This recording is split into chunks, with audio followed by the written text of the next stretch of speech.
Can you hear me now, Michelle? Just doing a sound check. Test, test. Test 1, 2.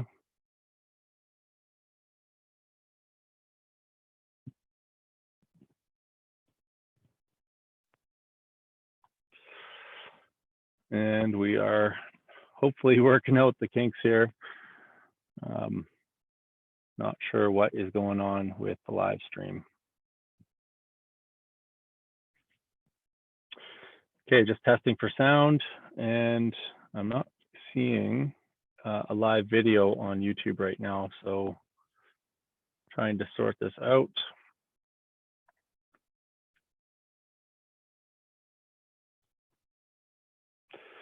Okay, someone can do a sound check for me up in the chat window, and just to double check. Thanks, Christopher, for the heads up there on the all the different videos that we have placed up there. Just trying to get this thing to work. It's been a little bit frustrating. Obviously, we did something wrong in the setup this time, so I apologize for folks. It's been a bit frustrating getting started here. Okay, so as you come into the room right now, make sure you introduce yourself, let us know where you're coming from, and we'll get into the content here shortly. We're going to teach an introduction to permaculture. I spent quite a bit of time last night getting this ready for everybody, and I'm quite excited. It's a new version of an old course, and we'll be going through it for the first time. So I'm excited to be doing that with you guys. So please make sure that you introduce yourself as you're coming into the stream. I apologize for the confusion. I know everybody was waiting in another room, and somehow this live stream showed up in a different room. So I'm not sure what transpired there, but we'll get started here right away. So people are just filtering in right now. I know there was well over 200 people in that other room there, so we'll make sure that they've got time to get onto the call and get the introduction to permaculture.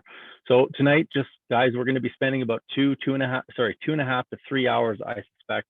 I packed a little bit more content in there than I was supposed to. I just couldn't help myself. I was really excited to be giving this course tonight, something that I've been thinking about for a long time. So we'll be covering a lot of ground. For those of you that are just signing in, some of the objectives of this evening are going to include kind of how to design a garden, where to place it, and all the other elements within the permaculture system. What permaculture actually is. This is something that a lot of people get confused about. And so I want to spend a little bit of time in the philosophical realm. And then action steps that you can take as you go through this growing season and start to reorient your life in this crazy time that we find ourselves in. And so we really wanted to get as much information in tonight as possible. We will be getting you to ask questions in the chat window. And I ask that when you put those questions up there, in order for our moderators to be able to see the questions, that you put them all in capitals. When they're in full cap lock, then we're going to see them, they're going to stand out, and then we're going to copy and paste that into a document, which I'm monitoring from my computer here. And we'll make sure that we get to as many of those questions as possible. Now, keep in mind that the live stream this evening is only going to be live streamed tonight. Like, it's not going to stay on YouTube afterwards. So if you know people that would benefit from this free information to help them to design their property, small or large, then I highly recommend that you take the link in the video and you share it across your social media streams. That's going to help the information to spread. And one of the reasons that I think that we should get this information out there, there's lots of reasons, but one of them is that there's a lot on the line this year. There's a lot of people that are starting gardens and starting to think about their supply chains in different ways. And in any crisis, there is an opportunity. And one of the reasons that we're doing this course tonight is to try and capture that opportunity, try and give people the tools that they need to control and manage their supply chains. And obviously the one that's top of mind is food this year, but this could equally have been an energy crisis, that could easily have been a water crisis. There's so many fragilities in the system that permaculture addresses. And right now we're addressing this pandemic. And so having the ability to think about how design works, which I do through a combination of permaculture and engineering, is hyper valuable. And the information that I'm going to give you tonight is some of my best thinking, some of Bill Mollison's best thinking, some of Jeff Lawton's best thinking, all packed into a really tight course. So it looks like people are signing on and they've made the transition over to the new link. I apologize for the confusion tonight, guys. We're running about 20 minutes late now. I'm going to get into the content. All I'm going to say really quickly is make sure that you introduce yourself, where you're coming from, and remember that if you're asking questions this evening, put it all into capital locks so that our moderators can capture it and put it up into the Word doc, which I'm going to be moderating or managing and keeping an eye on so that I get your questions answered. We're going to be going through an introduction to permaculture. I expect the content's going to take about 2 to 2.5 hours, and then I'm sure there's going to be a mountain of questions on the other side. We're teaching this so that people have the skills that they need this year to be able to have success in their garden, but these skills are equally applicable to anything that you do in the design realm. These are some of the most valuable lessons that I've learned that I'm going to teach to you guys, and I've packed it all into this intro course. So without further ado, let's get into the content. I'm going to start sharing my screen. Some of you may have noticed that we are launching an online permaculture design course. I'm going to talk a little bit about what that looks like at the end of this program. If you have any questions about that, please put it up into the chat window. We've got lots of people moderating the chat right now, and they can answer any of your questions regarding that. And of course, this is the very beginning part of the permaculture design program. This is the piece that kind of gets you into understanding what permaculture design actually is. So let's get into this, guys. So just get my slide set up here, and we're going to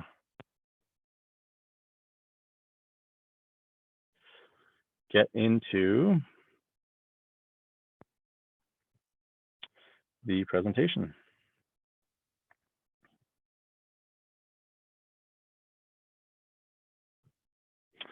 All right, so if somebody could just double check that they're seeing the presentation there, that'd be great.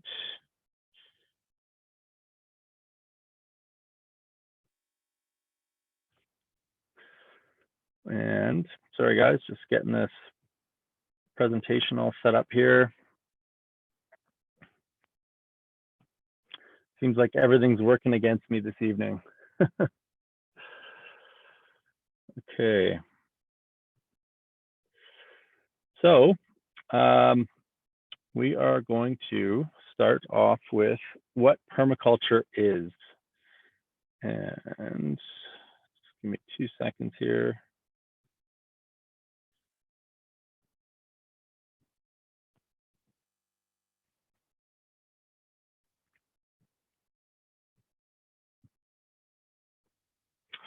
Still with you guys. I'm just trying to set up my view here. So I'm going to do this, and we're going to get going on presentation.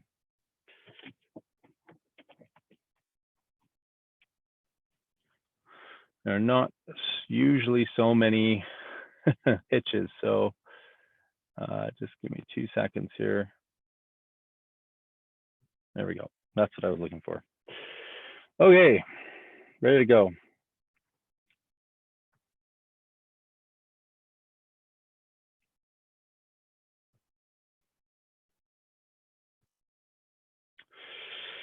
All right, so let's start at the beginning. What is permaculture? Northern Homestead saying they don't see me, they don't see the presentation. So we'll just wait for that to refresh. If you guys can just confirm that you can see the slide set right now, that'd be great. You should see a small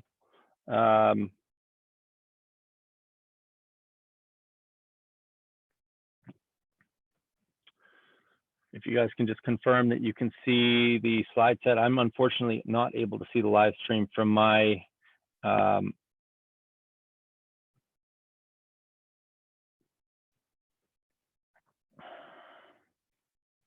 Okay, great. We should be up and running now. If somebody can just confirm that with me, that'd be great. Okay, great, awesome.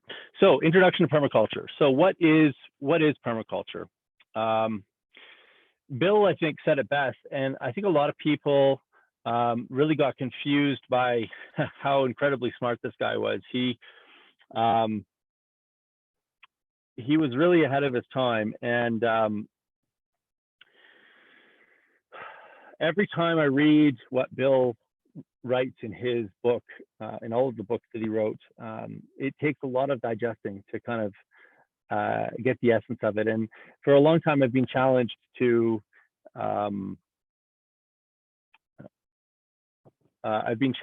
try and create an elevator pitch for permaculture, but it's hard, and that's why we need to have 2.5 hours this evening to kind of get into the essence of it. And so one of his most famous quotes was, "Permaculture is a philosophy of working with rather than against nature, a protracted and thoughtful observation rather than protracted and thoughtless labor, and of looking at plants and animals in all of their functions rather than treating any area as a single product or system."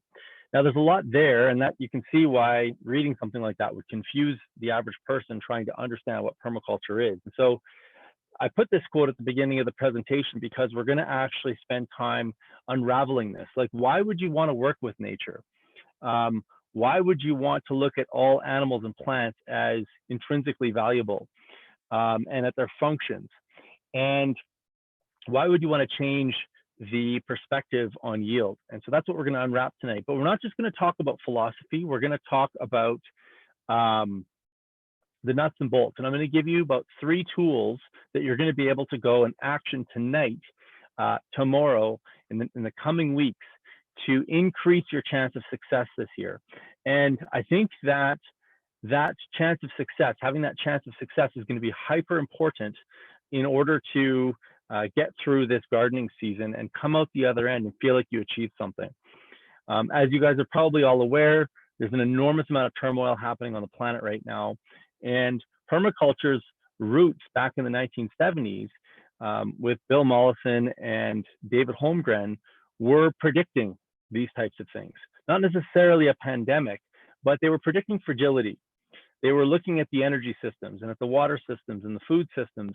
They were looking at the soil erosion as a result of conventional agriculture. They were looking at the falling or declining nutrient density of our food. They were looking at greenhouse gases, and they were looking at pollution, and they were looking at dead zones. I mean, the liabilities are endless. And when they looked around, they didn't see a lot of really great solutions. And so permaculture was born out of this. And so one of the most famous sayings in permaculture is that the problem is always the solution. And so as we look through or live through this coronavirus, it's important that we keep that idea front and present in our mind. And I want to set that intention tonight with you guys.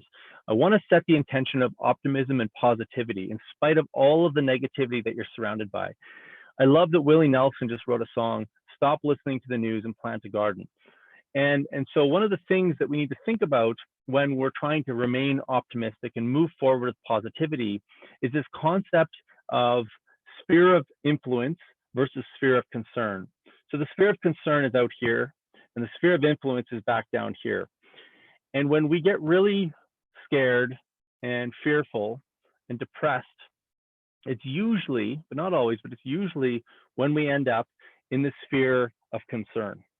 Now, it's important to be present and to acknowledge what's going on around us and all the things that we're concerned about.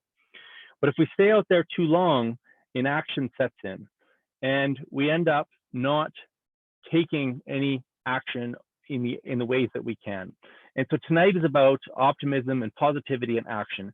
It's about really focusing and zoning in on where we have the ability to influence change in our own lives. And in spite of the fact that these problems are absolutely enormous, the interesting thing about taking change on a personal level is that people start to watch you. People pay attention. People observe what you're doing. And the interesting thing is that they start to follow suit. Like my next door neighbor has started kind of secretly planting a food forest. She still has a bit of lawn left, but over the years, more trees start to migrate onto her property because she's paying attention. And people will start to come to you and ask you for advice and how you're doing things. And over time that spreads. And what's amazing about permaculture is you never have to tell anybody what you're not about. You can just tell them about what you are for. And if it tastes better and it's more fun, people are going to follow suit. And that's how change happens in the world. And Mollison knew this. Same with Holmgren. They knew that the world needed positivity and positive action. And they needed to give people the tools to think about the problems of the world, but then follow it up with practical and pragmatic solutions that they could take on their own. So let's start with the energy of slaves. And so, as you know, most of you know, I'm an engineer. My wife's an engineer. We kind of take an engineering approach to permaculture. And so one of my fascinations is energy and how energy plays into every facet of our life.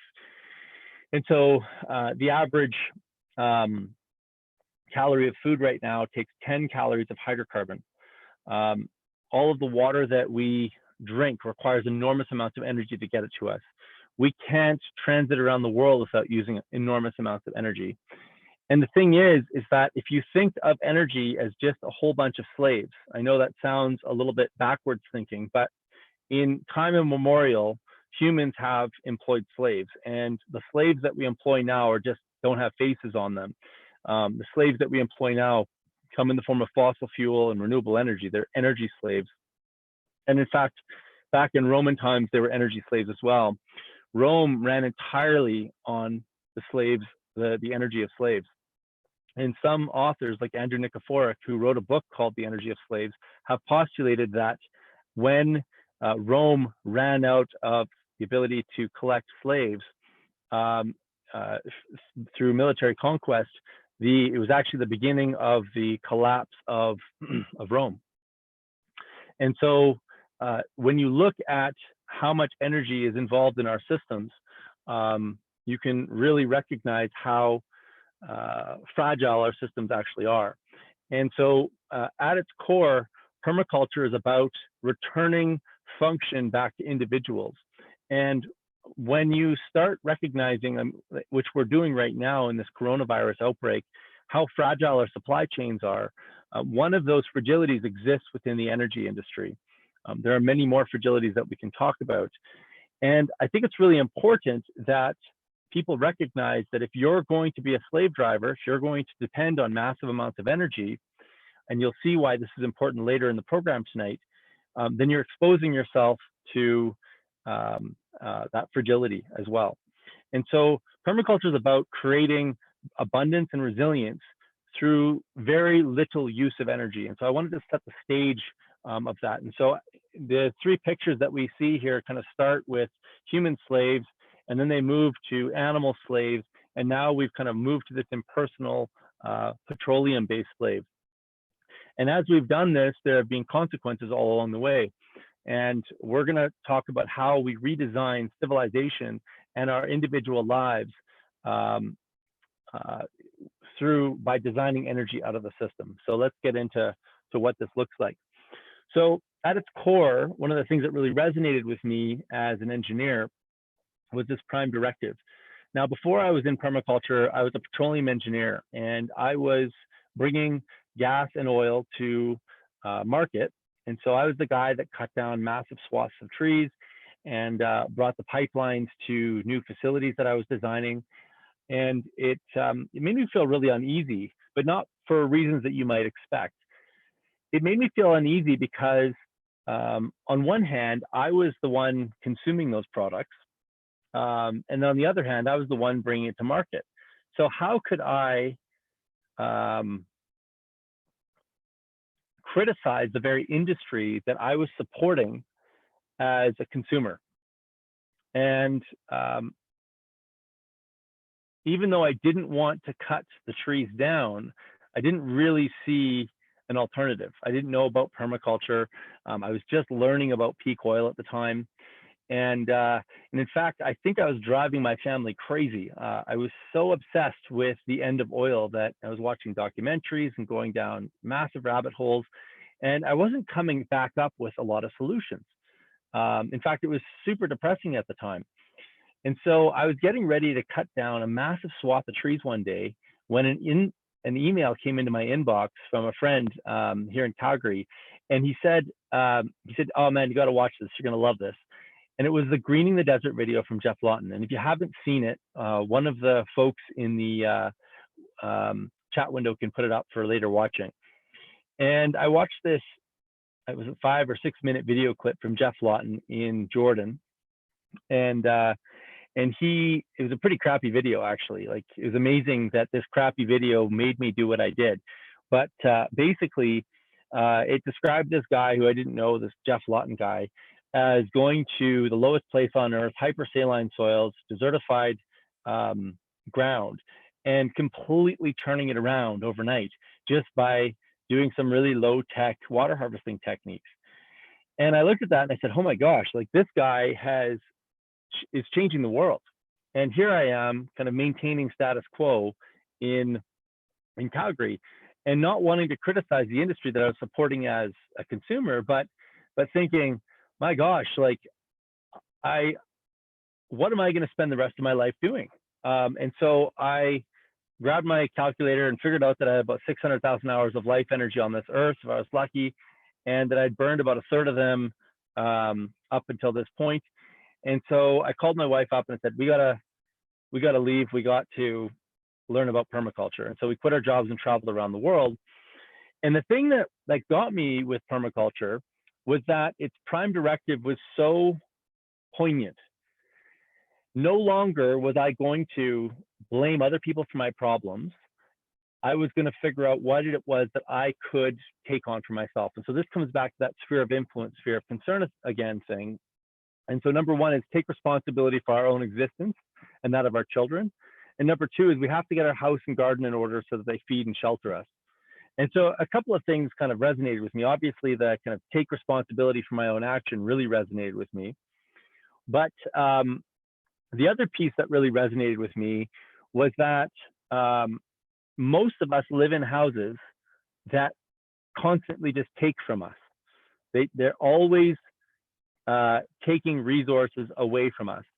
And so if you think about it, we buy a house and we constantly have to maintain it. We have to pay mortgages. We have to buy utilities.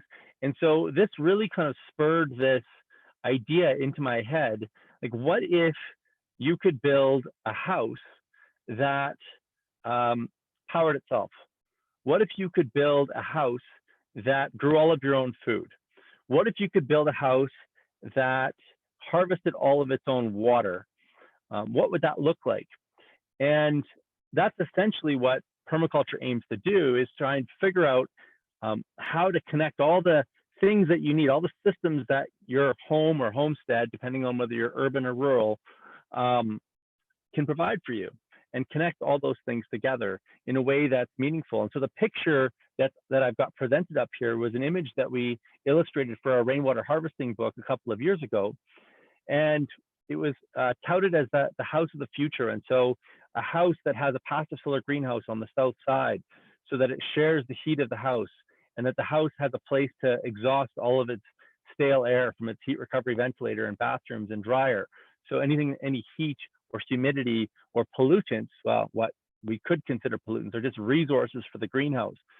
And a system that collects all the gray water from the house and then uses it to irrigate a food forest. And a chicken system that can basically benefit from the food scraps within the kitchen. And so now you're not just composting the food, you're running it through the gut of a chicken and you're producing eggs, feathers, and meat. And then a roof that doubles as a solar collector so that we can harvest thermal hot water and electricity off of the roof. And so the house is self-powered. And so all of these systems kind of work together. And the minute you do that, we are eliminating the real-time need of the water grid, the real-time need of the electrical grid. We've supplanted some of our food with the passive solar greenhouse and the food forest and the chickens. And really, like, the integration doesn't have to stop there. It can just keep going and going and going. And what we find in permaculture, because permaculture is all about connections, is that as we create more diversity, as we create more connections, we end up creating more stability, more resilience, and our overall kind of view of the world starts to change, because now we have control of our supply chains. And so that's what I mean by supply chain. We've got backups in all of the major areas. And that's really where a lot of the anxiety is coming from. So like right now with this whole coronavirus epidemic that's going on, people are buying massive amounts of food, and our governments are coming to us and saying, you shouldn't be hoarding right now. This is not a good behavior. And the reason they're saying that is because the systems that we depend on, the supply chains that we depend on, are designed for everyday real-time consumption.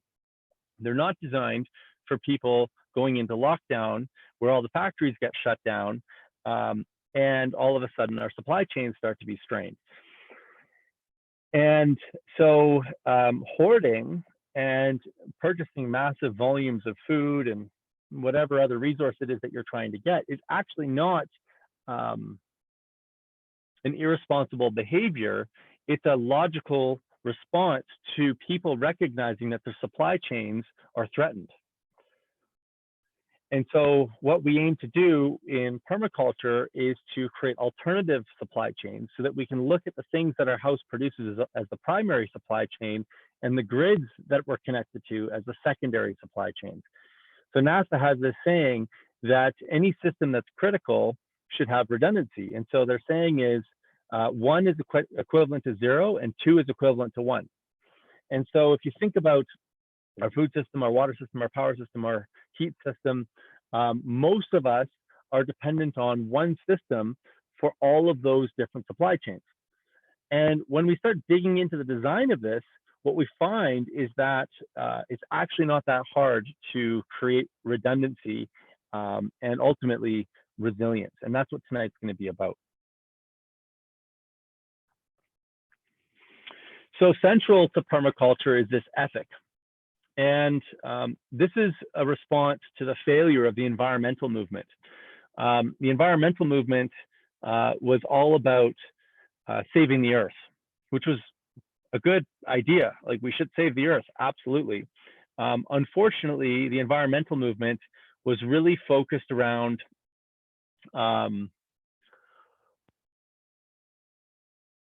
saving the earth at any expense.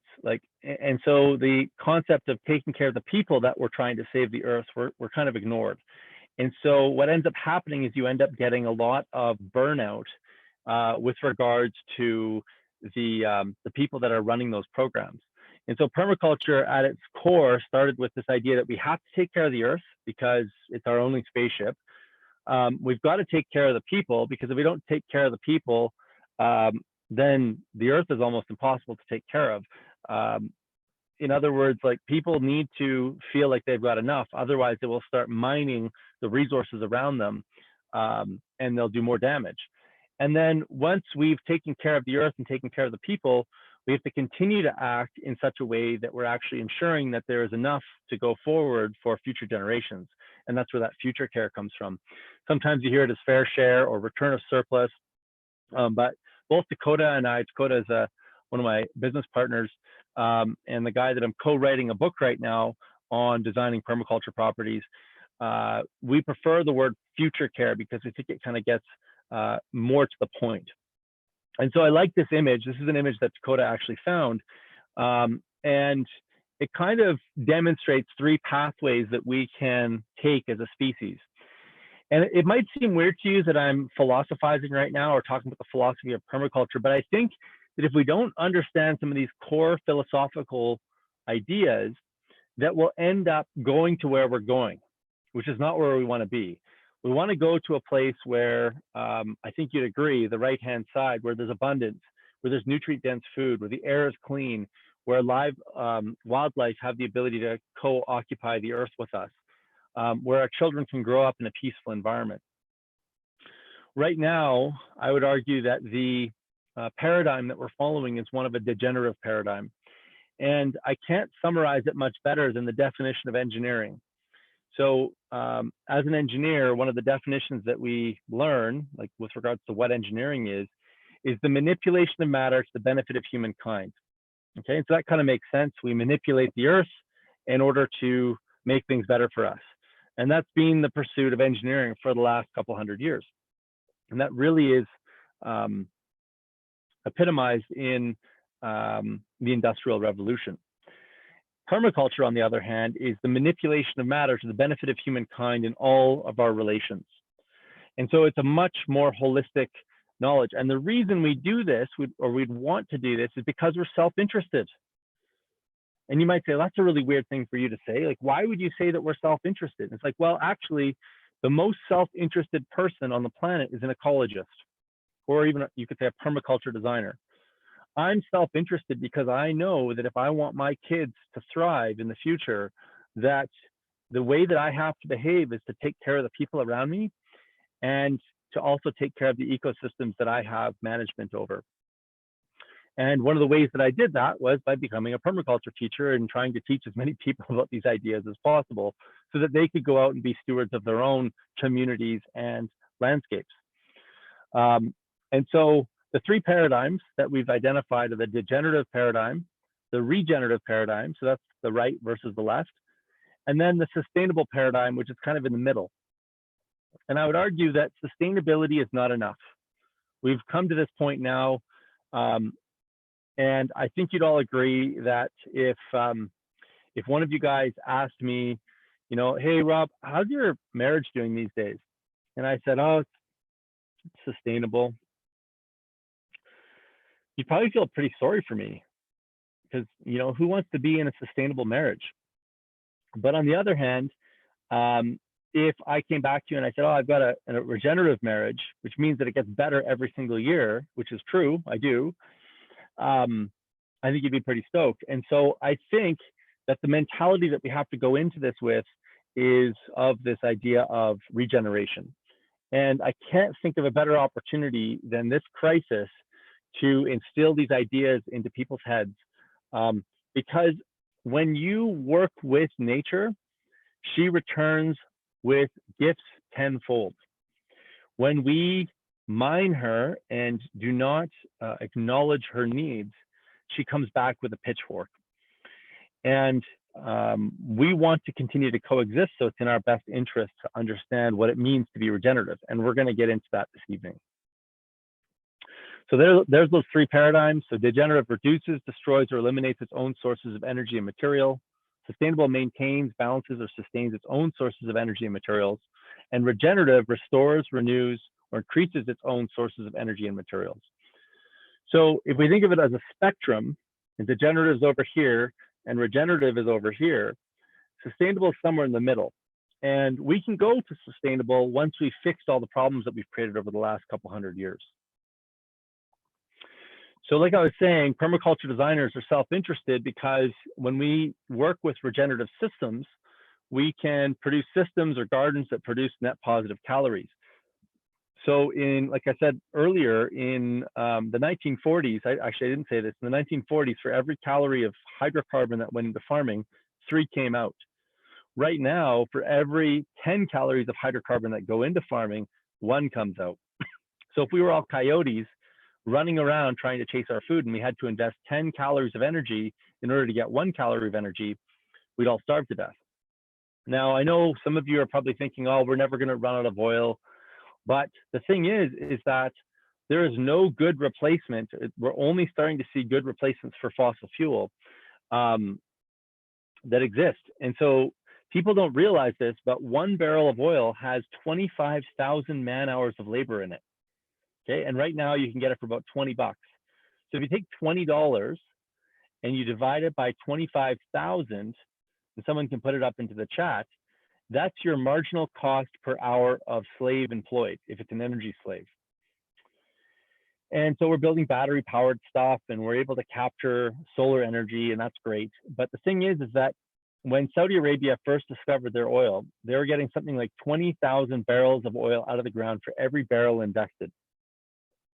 Now, shale oil and shale gas is getting about 6 units of energy out for every unit of energy they put back into the system. And it turns out that solar is about the same. So when you go from 1,000 units of energy out for 1 unit in, down to 6 units of energy out for 1 unit in, you end up having a huge contraction in the complexity of society. And that's going to happen over the coming years. These energy return on energy invested numbers are hitting us in the face right now. All this shale oil and shale gas stuff is subject to these lower energy intensities. And so it's not about when you run out of oil, but it's about when you run out of cheap, highly leveraged oil, which is what we get out of Saudi fields. And so so it's actually, Kelly Hansen, it's $20 divided by 25,000. So then you get dollars per hour. So if you go the other way around, you're going to figure out what the cost per hour is on the marginal use of fossil fuel. Not only that, but if you develop systems that depend on massive fossil fuel inputs, which is what the current industrial agricultural paradigm requires, any issue that occurs with that fossil fuel industry is going to create another issue equivalent to this pandemic. And we'll see a complete collapse of society. And so intelligent, self-interested people would want to work with nature so that anything that they produce off of their property, they are able to input 1 unit of energy and get multiple units back out. And so the point here is that there's all this conversation about regenerative ag out there in the world. My theory is that it's not regenerative unless it's producing net positive calories out of the system. And so we should use the same philosophy for our backyard gardens, for our chicken systems, for our pig systems. And at some point, we're going to determine that there's a scale that makes sense to run our farms at as well. If we go beyond a certain size, we won't be able to do it without fossil fuels. And so eventually, people hopefully will start breaking these massive farms back up down into smaller chunks again, because it makes better sense from an energy perspective to have more families on farms. And that's not to say that everybody should go live on farms either. If you like the city, you can do an amazing amount of work in a city as well. And we're going to talk about both of those scales this evening. So permaculture systems should produce topsoil. So our topsoil should grow and become more fertile and diverse. Our properties should improve water quality. So as water leaves our property, it should leave cleaner than it came in. Our property should reduce pollution. They should provide habitat for other creatures. They should cycle nutrients. So nutrients that are in our system should stay in cycle as long as possible. They should keep us sheltered. And so our homes should actually pay for themselves.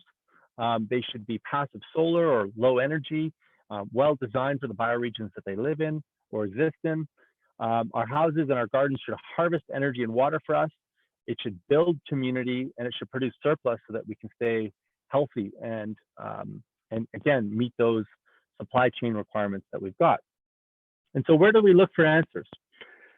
And the answer is right in front of you. It's not the garden gnome, because it's the forest. And the reason is that forests don't have little garden gnomes running around fixing them up all the time. I guess they kind of do. They got squirrels and deers and stuff. They're kind of interfacing, but they're not garden gnomes. They're not going around and pouring fertilizer and watering trees. The system kind of happens automatically. And so if nature can manage this hyper complex system all on its own, and it gets better every single year and more complex with more biodiversity and more stability without massive amounts of tractors and implements and inputs, there's obviously something that we can glean from nature. And so permaculture aims to extract intelligence and principles from these natural ecosystems that are improving every year without human intervention, so to speak. And it brings these ideas back into the way that we manage our own systems. Now, that's not to say, this is a very slippery line, and people could take what I just said and turn that around and come up with this idea, this myth that exists in society right now that you've all thought about, but have never put words to, which is this idea that humans are inherently destructive. Now, I used the word myth because It's absolutely a myth. It's a story that we tell ourselves, and it's a story that we have to change. And the reality is that humans can be just as positive as we are negative.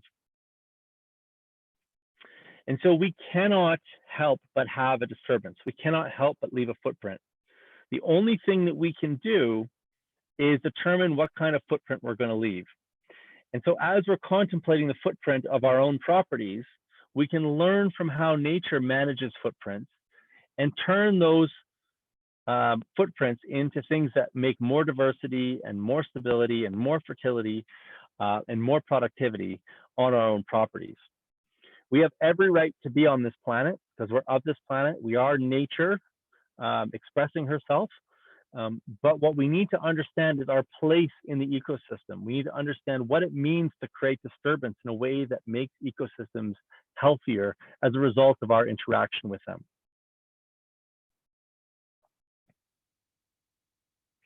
I really like this quote, and I think it kind of summarizes what I was trying to get at in the last slide.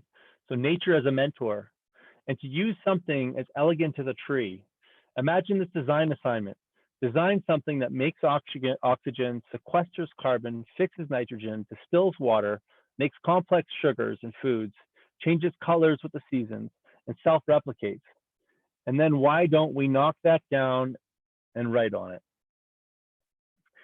So nature is absolutely unbelievable. I think that if you haven't spent time outside in nature recently, you should use this opportunity, use this quarantine that we're all under right now to really get acquainted with the ecology that you live around, whether it's on a rural property or an urban property, and observe her elegance and how she works through the seasons and figure out how to dance with her. Permaculture is all about a dance. It's about understanding how your partner is moving and then moving in unison with her, as opposed to deciding the direction that you're going to go and forcing your will on that direction.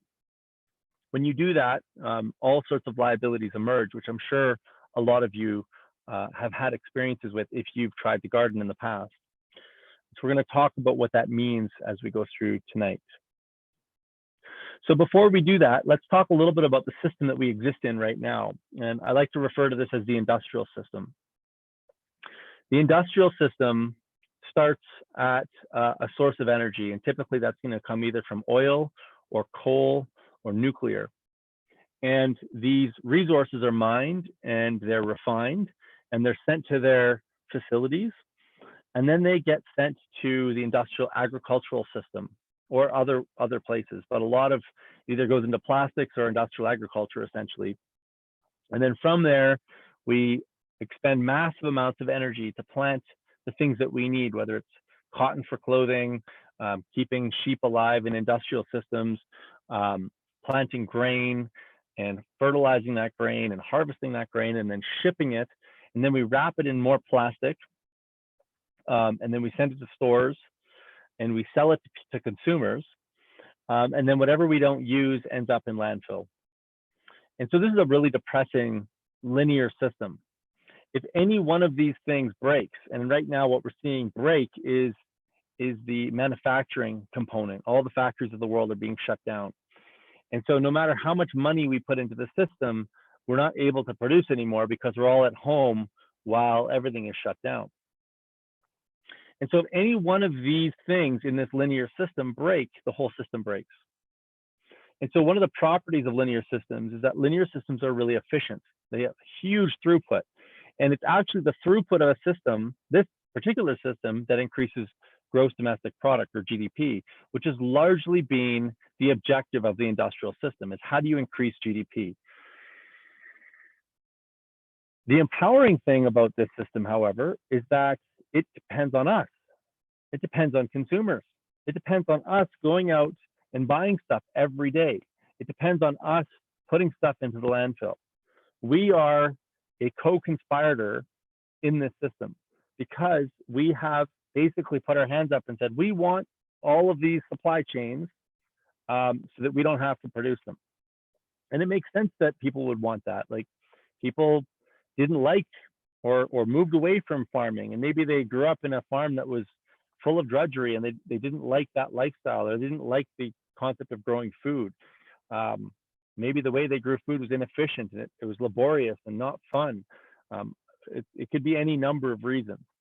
But the reality is that when we set ourselves up for supplying our needs through linear systems, we subject ourselves to fragility. And so you don't actually have to predict what part of the system will break. Anybody that tries to predict that is just a charlatan. You can never know what will break a system if it's fragile.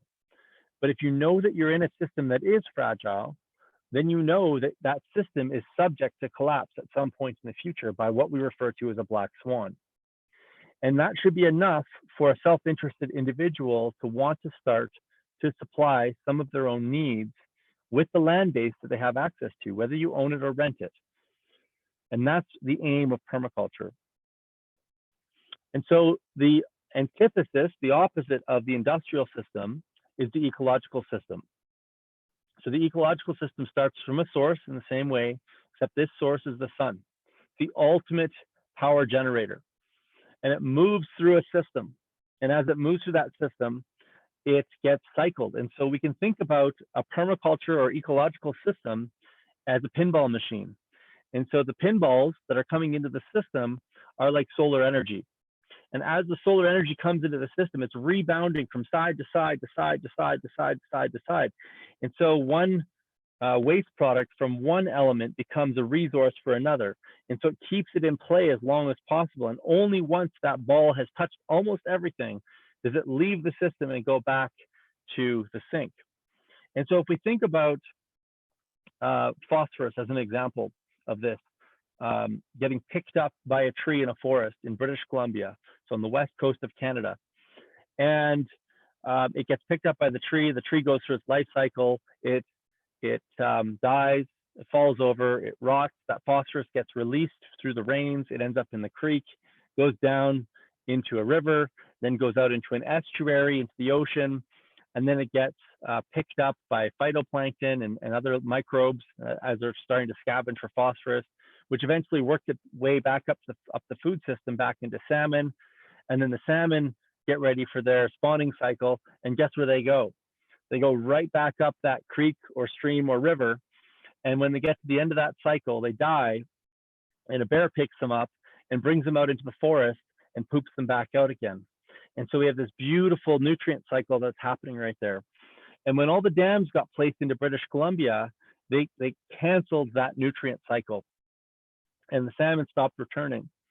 And as a result of that, they broke the cycle of nutrient. And over time, those forests will wear down because they're not able to get their nutrient cycling. Now, the good news is that the salmon can come back when the dams come down. They've been shown to find their way back up these creeks or streams magically, and nobody knows how it happens. And so we can think about our properties in the same way, is that as resources come into our properties, our goal as designers is to keep these nutrients in play as long as possible. And that's how we create the most fertile, stable designs. And so we'll use this concept in the way that we use some of the design tools that we're going to get to here shortly. The pictures that I've got on here, one is the human brain, and I love this picture. These are neurons, and so that's the bottom right-hand corner. The neurons are in our brain, and our brain is able to consume about the same amount of energy as a 100-watt light bulb, and yet it has the ability to design energy out of the system. And that to me just blows me away. So a small little energy unit up here can literally design energy out of a system. And we're going to talk about how to do that tonight. The next is the internet, and what an amazing tool this is. I mean, we're able to all commune tonight on this website and talk about permaculture together because of this incredible invention. And it's based in networks, which is exactly how ecosystems function. And the last is fungi, which is on the bottom left. And so this is one of the most successful creatures on Earth. It will increase the surface area of a plant or a tree by up to 800-fold when it partners with its root system and sends its tendrils out to go and harvest nutrients. And so again, this is another example of a network-based system and an analogy to how we want our systems to be designed. So let's quickly look at the two different ecosystems. So the industrial kind of agroecology, or it's not ecology, agriculture, and a mature ecosystem. So on the left, we've got an immature ecosystem, so low diversity, plants that are annual, so they have to be planted every year. Competition, so we have problems with weeds. Parasitism, not only do we have problems with weeds, we have parasites that come in. Nutrient leakage, this, most people don't realize this, but every metric ton of grain that gets grown in North America on conventional systems produces about 7 metric tons of soil erosion. So they're actually producing or eroding more soil than they are grain. Export, so we're harvesting and exporting nutrients. This is one of the main reasons that it's really difficult to be a sustainable vegetarian or vegan. If you're consuming a carrot or grain from a farm, 100% of what that plant took out of the soil is being extracted and shipped around the world. And then you're defecating into drinking water and you're sending it to a sewage treatment plant. That nutrient will never return to that particular field. And so these agricultural systems require massive amounts of export in order to keep going. And so the way they make up for it is they spray or inject water-soluble nitrogen, phosphorus, and potassium. And the majority of those fertilizers end up running off the field during rain events, which is what creates the dead zones in the Gulf of Mexico. And so as an eater, we create an incredibly negative footprint. But the flip side of that, because the problem is always a solution, is that by making very careful choices, by growing some of our own food, by buying food from the right places, and modifying your diet such that it's in alignment with the bioregion that you live within, then every meal can be one that actually creates a regenerative ecology. So if you buy farm food from farmers that grow in specific ways, and you choose diets that are aligned with your bioregion, then eating can be an act of regeneration. That's what I'm trying to get at. Now, if we look at the other side, the mature ecosystem, which is what we're trying to mimic, we have high diversity, perennial plants, systems that are based on cooperation, mutualism, nutrient circulation, so all the opposite stuff, on-site consumption, slow change and water export by evaporation. And so the immature ecosystem is fragile, has high resource use, and degenerative. And by the way, our capitalist system functions exactly the same way as an immature system. And the mature ecosystem is resilient, has low resource use, and it's regenerative. And so when we're thinking about how our properties get designed, we want to understand these two separate systems and make a clear distinction with regards to which one we're going to mimic. Now, the one last thing I didn't mention is that both of these two ecosystems receive the same amount of solar energy. That's what the yellow line on the top there is. And so knowing that the sun that hits our properties is a constant, then how do we plant systems that are going to support us best and all of the relations around us as well? So principle number one, we're going to get into the meat of permaculture design and some of the tools to help you design your property successfully this year. So principle number one is work is a failure in design. So traditional agriculture was labor intensive, industrial agriculture is energy intensive, and permaculture design systems are information and design intensive. I think David perfectly captures the essence of what we're trying to do here. And I think this is a great time to mention that this video is not going to stay on YouTube after this showing tonight. So if you know people that need to learn how to design their backyards to grow food this year and how to place any element on their property, large or small, now's the time to go and share that link out to your social media channels and put this out, because the next hour is going to be all the nitty-gritty details on how to design your property. And then we're going to follow that up with Q&A. So make sure you hit the share button. If you guys are getting useful information out of this, please hit the like button. It helps the video to track, and we really want this information to get as far as possible.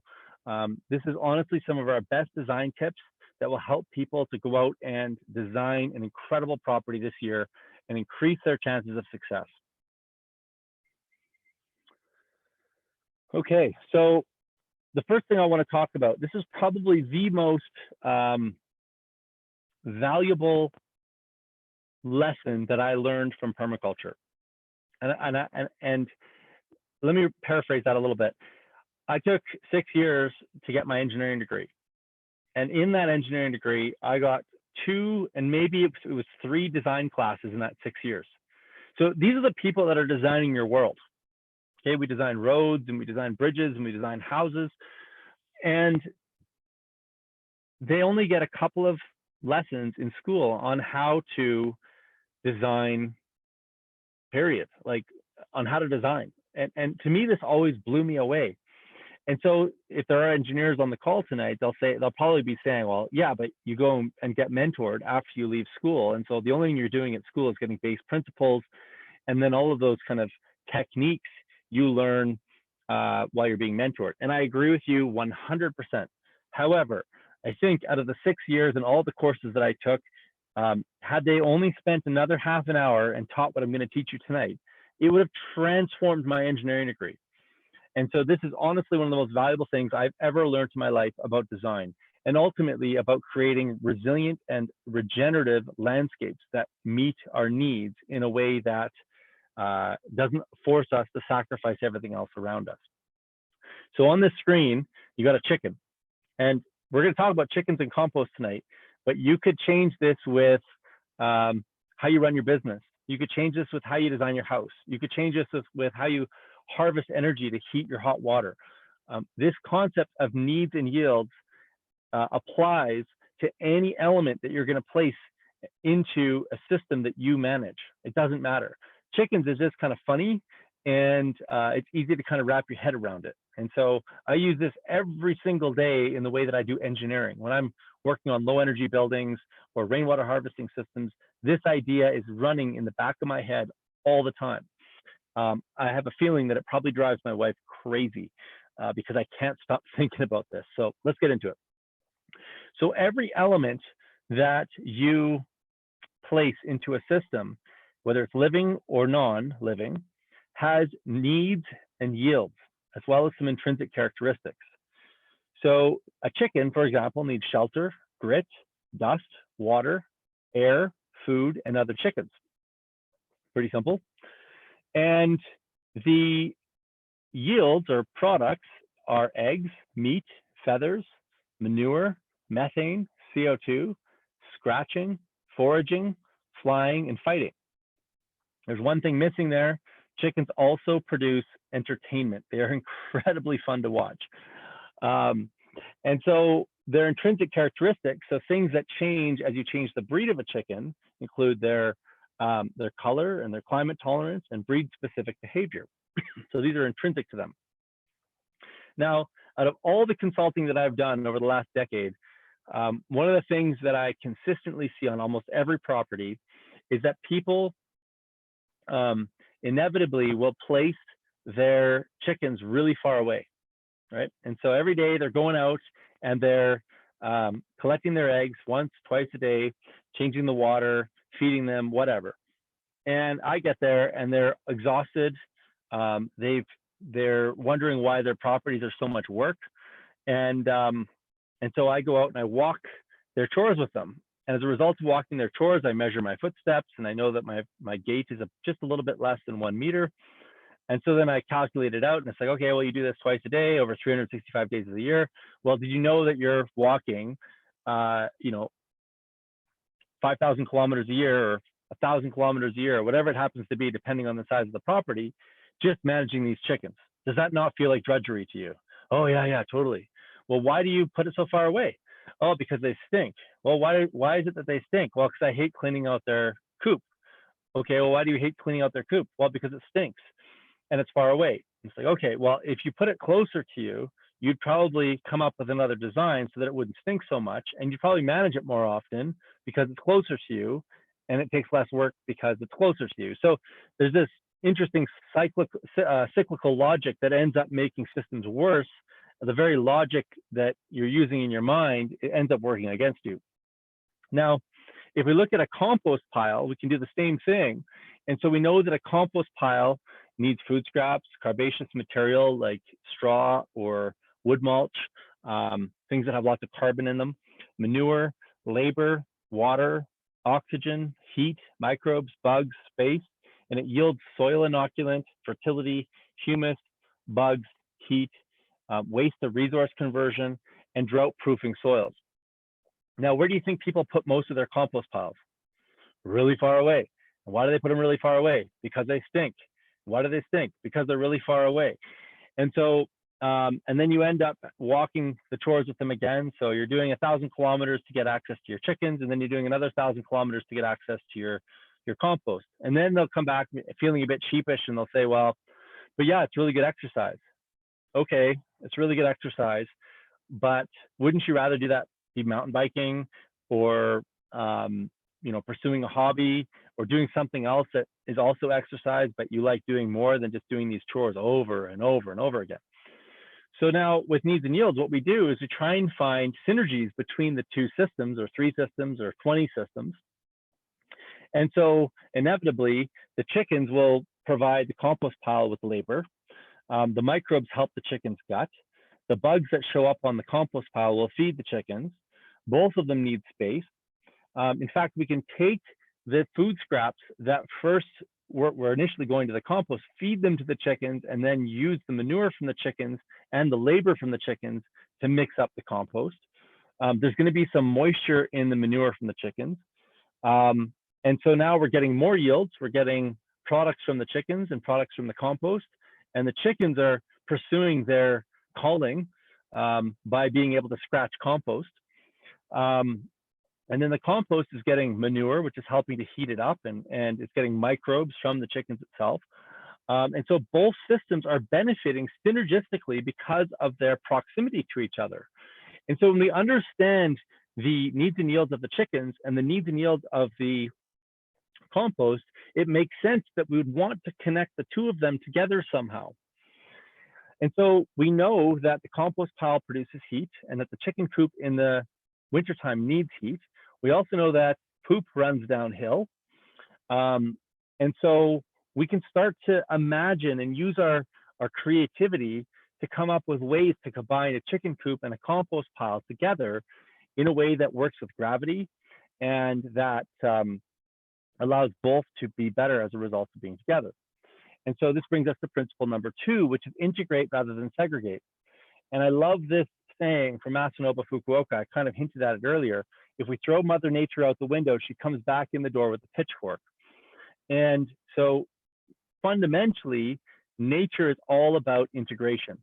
And it doesn't matter what natural ecology we look at, we can see examples of that integration in the way that she operates.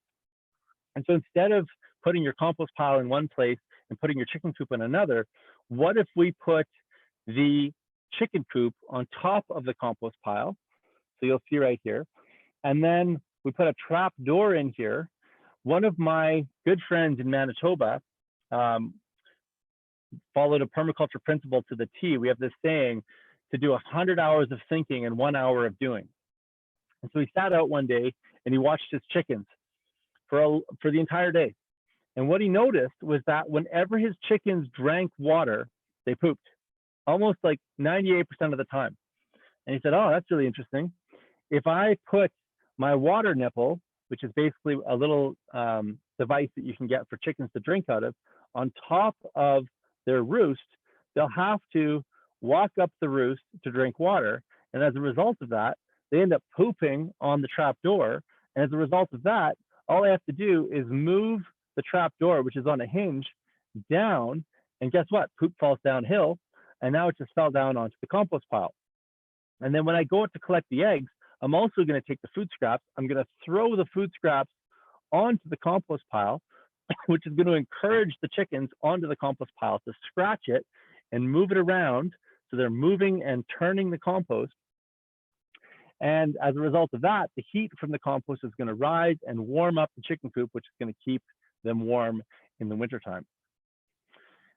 Once you start doing this, you start realizing it's like, well, oh man, if I oriented this properly, we could put a solar panel on the roof, which could power a solar powered pump. The solar powered pump would then send it to a pressure tank or something thereof, like or a storage tank up top. So it's harvesting rainwater. The solar pump is then putting it into a storage tank in the top of the roof, which is then feeding a chicken nipple. And so it's all gravity fed and filled up with solar energy. And you start getting all these synergistic effects that happen that normally people just ignore because it's just easier to put stuff further apart. And as a result of that, we can design work out of the system. And so that's how needs and yields work. So what I typically do in a permaculture design course is I'll send my students away and say, well, here's a passive solar greenhouse, here's a rain tank, here's a garden, here's a pond, here's a chicken coop, here's a pig pen. I want you to do a needs and yields analysis for all of these elements. And then once you do that, I want you to come up with synergistic ways that they can work together to design work out of the system and design productivity back in. And they go away and they do that and they come back with the most amazing designs, like things that you would not expect the average person to come up with, things that are better than the average architect or engineer who go to school to do design. It just blows me away. And all they needed was a methodology to understand how to match needs and yields. And so you're basically just a glorified matchmaker, except instead of matching your two friends together on a date, you're matching ecosystems or elements within ecosystems together. And let me say that again, you're matching elements together to build ecosystems. And when we build ecosystems, we build resilience and anti-fragility and abundance, which is what this is all about. So as you're placing your garden this year, if you're getting chickens, if you're putting in a greenhouse, if you're putting in it doesn't matter what you're putting in. You can do this analysis on your own property and improve the design at least by 100%. And I'm not exaggerating by that number. Placement, relative placement to other elements can dramatically improve productivity on a property. And I use it every day, whether I'm doing permaculture or engineering or a combination of the both. So number 3 is produce no waste. When the needs of a system are not met from within, we pay the price in energy and pollution. And so pollution and energy are ubiquitous with the industrial system. We mentioned that already. And so our goal is to look at every output or every waste product as a potential new resource. So in nature, there's no waste. In human nature, there's waste. And we got to change that myth, that story. It's really important that we change the way that we look at waste. We look at it as an opportunity. And I think there's a gentleman on tonight's call from Cochrane who runs a company called Eco Growth. And I have never met a company that understands this concept more than they do. If you have a chance to check them out, one of the moderators can look them up, Eco-Growth. These guys are taking permaculture to the industrial scale, and I love them for it. It's absolutely awesome. And so just to give you an idea, when you understand these concepts, you're not necessarily bound to your backyard. You can do it at any number of different things. And Eco Growth is really capturing that in the way that they manage waste. To them, there's no such word as waste in their business. They just see opportunities to create new processes and cycles. So check them out online. You'll be amazed what they do. So what was the common need of both of those elements, of the compost and the chicken? And because there's a lag in the stream, I'm just going to answer it for you. The common element was water. And so this is another big problem that I see when people get set up with their new systems, is that they forget to design water into the system. And so when you do that, you end up having to chase your tail again, because now you're constantly having to keep everything alive by running water around all these things that need water. And so in permaculture, we have this mantra, so to speak: water, access, and structures. So we design our water systems first, then we design our access systems, and then we place our structures. And so structures could be buildings, but it can also be gardens. And so water, and then how we get access, pathways, and then all the things that we place that kind of have structural components to it. So greenhouses, gardens, cob ovens, outdoor kitchens, solar panels, houses, sheds, all of those things are structures. Now, on the ecological side of things, when we do that, water is blue, which leads to plant growth, green, photosynthesis. And ultimately, when we have lots of plants growing, it leads to soil carbon. So a 1% increase in soil carbon per hectare can increase the water holding capacity of a hectare of land by 144,000 liters. Yeah, I'll say that again. A 1% increase in soil carbon, and the soil carbon comes through the plant sugars that leave the roots of the grasses and then end up in the soils, can increase the water holding capacity of soil by 144,000 liters per hectare. So when we fix the carbon cycle, guess what happens? It stores more water, which creates more plants, which creates more carbon, which stores more water, which creates more plants, which stores more carbon. And so we have a positive feedback loop happening there. And so the piece that absolutely struck me when I saw Jeff Lawton's Greening the Desert was that this guy had made a few small changes to the contour of this meaningless piece of desert in the bottom of the Dead Sea Valley, hypersaline soils, lowest place on earth. And by changing the water cycle, he manipulated the plant cycle. By changing the plant cycle, he manipulated the carbon cycle. By manipulating the carbon cycle, he desert-proofed this piece of property. And it got better and better and better all on its own. Now, most of us probably don't live in the Dead Sea Valley, but some of us probably live in hyper-arid areas. And it's amazing to me how often I go to properties and people say, well, I don't get any water on my property. And yet there's erosion everywhere. There's signs of soil leaving the property on their roads, on their pathways, in their pastures. Most people don't think they get any water because most people don't go outside when it's raining. And so we look for patterns with regards to where water comes from. Well, we know rooftops collect water. We know pathways collect water. We know roads collect water. And so once you understand where you have the ability to influence the water cycle, then we can start influencing the plant and the carbon cycle. And that's ultimately what leads us to diversity, stability, abundance, and low energy. And ultimately make sure that we kept fed, that our houses are kept warm because we have surplus biomass to run in fireplaces or whatever it is that we need there, where our fiber can come from, where our pharmaceuticals can come from. And it ultimately always starts with getting the water cycle right on the front end. And so one of the first exercises that you can do this year before you get that garden started and you start thinking about how to manage your water cycle is to map out sources to sink. Now, this is an illustration from a colleague of mine, Brad Lancaster. And Brad Lancaster has a website, harvestingrainwater.com. I highly recommend you go check it out. Send him an email, tell him that you love his work because he's an incredible dude, and get his books. I don't recommend a ton of books, but Brad Lancaster's books, I will recommend them any day of the year, 24/7. He has 2 volumes out. They've just come out in color. Absolutely get Brad's books. They're amazing. So what we do is we map out on our property where all the water comes in and where it leaves.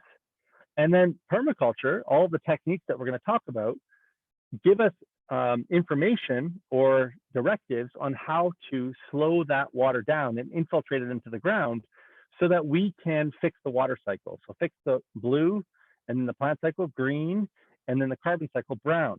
And then as a result of that, pure abundance comes. So most of our properties are designed to get rid of water as quickly as possible. And then after we do that, we pay the city massive amounts of money in some cases. Actually, water's pretty cheap. It's too cheap right now, at least in my city. But we pay money to pump that water back uphill to our properties. And then we irrigate our gardens with chlorinated water, usually, which kills the microbes, which is ultimately going to kill the soil cycle or the carbon cycle. So the best water we can use is the water that falls from the sky. And that can come in either in the form of stored snow or rainwater.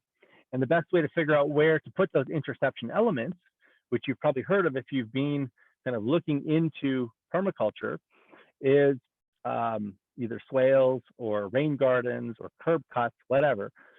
We figure out where to put those interception elements once we've figured out where the water is coming from and where it's going to. Our job is to intercept things, to slow it down so that it has time to infiltrate. And then once we've figured out how we're going to slow it down and where those slow down things are going to happen, that's when we start planting ecosystems.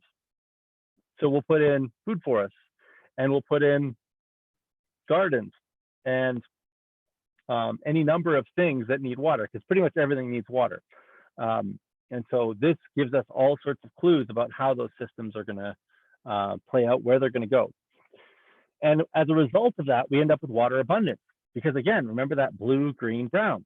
And so on this picture, we've got rain gardens, we've got rain tanks, there's another rain garden, we've got curb cuts with a rain garden right there. There could be swales. Likely this house has a gray water harvesting system. There's probably a composting toilet being used inside of here. And so there's really an endless number of possibilities. I can't remember the total number of water harvesting options that exist in the permaculture text, but it's a lot. And so our job as designers is to know where to look for that information and then apply it appropriately in our ecosystems so that we end up with the abundance that we want to get. So rainwater interception elements include rain tanks that we're going to talk about tonight. Sorry, these are just the ones we're going to refer to this evening. So rain tanks, swales, curb cuts, wicking beds, ponds, and constructed wetlands. And I actually think I took the ponds and constructed wetlands out because I didn't think we'd have time tonight. So I apologize for that last bullet there. I didn't remove it. So rain tanks and rainwater harvesting systems. So just a shameless plug, because water is so important, it's been a focus area of for both Michelle and I, and we wrote a book on it.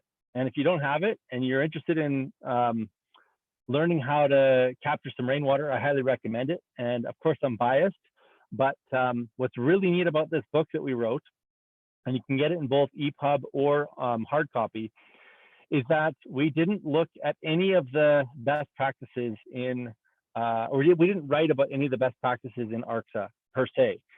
It wasn't that any of them were necessarily, bad, but we wanted to write a book that was universal to the world. And so we went back to the data, we went back to the research, and we wrote a book on how to build a rainwater harvesting system for high quality drinking water, no matter where you live on Earth, based upon what the research of the largest case study on the planet is, which is Australia, where 6 million people a year harvest rainwater, 3 million of which do it without filtration. And so we dug into the data and we built a book of best practices so that no matter where you are, no matter what the codes say about how you have to do it, there are some very simple things that you can do to ensure high quality drinking water. And so you can find that on the Verge Permaculture website. One of the people monitoring the chat can put a link up to the Essential Rainwater Toolbox. There's a bunch of free tools that you can download there if you're just getting started, and you can learn a little bit more about rainwater harvesting. I also have a ton of YouTube videos on how to set up rainwater harvesting systems, and I've written a whole bunch of blogs on it as well on my website, so check those out. So rainwater tanks are set up to harvest clean drinking water from roofs, and so they depend on a few things. So number one, they depend on, in our climate, a diverter to make sure that in the winter they get diverted away to a rain garden or some water harvesting feature, and a filter which filters out the debris. We actually don't really recommend first flush diverters on our systems. We have it in here because a lot of people put them in, and so it's a point of conversation, but the research actually doesn't support using them for cleaning up your rainwater as long as you've got this rain head on here. And again, you can find all these things on Google or described in our book. And so then the water enters into a rain tank, and we want to make sure that it doesn't disturb the sludge layer too much, which will eventually build up over time. And what's really cool about rain tanks, this is another example of an ecosystem, is that the rain tanks actually form biofilms on the inside of the tank wall. And these biofilms have been studied by a friend of ours, Dr. Peter Coombs in Australia. And what he's found is that the biofilm, when they looked at it for toxins and heavy metals, had a concentration of elements like lead and arsenic. I think the lead was up to 300,000 times the concentration in the biofilm when compared to the center water column in the tank. So this means that our rainwater tanks are acting as almost like constructed wetlands. They're absorbing the chemicals out of the water into the biofilms and bioremediating it so that the water is improving in quality as it's stored in our rain tank. The sludge layer at the bottom actually does the same thing. And it's been known to hyperaccumulate some of these things, which is actually contrary to what some of the other literature says. This has now been proven. And so they typically will have, these rain tanks will be set up with gravity, like over here. So if you set it up and harvest it high in the air, you can then move the water around your property without pumps. If you have it low to the ground, then you might need to use a pump to move that water around your property, depending on what your needs are. We always have an overflow. And it's important that when we use an overflow in our rainwater harvesting system, that we're going to allow the overflow to work into another system and use it again as a resource. So rain tanks are a really important point. We want to make sure we store enough rainwater in the wet part of the season so that we have water to irrigate our crops in the dry part of the season. And ultimately, we're not relying on chlorinated city water, which will end up killing the microbes in our soil, which is responsible for producing nutrient-dense food. One of the other elements that we use a lot in urban properties and also on rural properties, although the design of them is a little different, and we'll do an episode in the coming weeks on rural or swales on large farm properties with my friend Dakota Cohen. But this just kind of gives you an idea of what happens is these swales are basically just ditches that are on contour that we can use rain tanks to feed into, or we can capture snow melt, or we can capture rainwater off of the roof and just go direct into a swale. And these harvest rainwater and then deep infiltrate it and put the water down into the soil at the root level where the plants actually want it. And so there's lots of different ways to build swales. Here's another picture out of Gaia's garden, another really great permaculture book that I can recommend. And so this is just a ditch on contour that collects water, and as a result of that creates a lens underground, which is really where we get that drought proofing going on. And one of the things that Dakota's really pioneered over the years is, and you can check his website, and one of the folks on the chat can put his URL into the chat window, cohenfarm.ca. You can see a bunch of the work that he's done. He's really pioneered cold climate swales and has a number of different videos on why they work here and how effective they are at harvesting snowmelt, which in my climate represents 33% of the annual rainfall in our climate. It just happens that it comes in frozen. So swales are water harvesting elements that are really effective for gardens, food forests, shelter belts, anything basically that is growing that needs a water supply. So here's our garden almost 10 years ago. And so we wanted to follow this approach. And we basically dug out these pathways. And then we put a weeping tile in there. And we made these mounds right beside the pathways. We put weeping tiles and then we filled it in with mulch. You can kind of see that there. And then this weeping tile, the pipe that sits in the bottom of this trench, is connected into the roof, which is, in the black over here. And so every time it rains, it fills this pipe up with water, which then hydrates the mulch. The mulch then decomposes and then creates this incredible garden. Our garden looks a lot different now, by the way, but this is when we were digging the swale all those years ago. Curb cuts are one of my favorite systems. I've got a couple of videos on YouTube on curb cuts.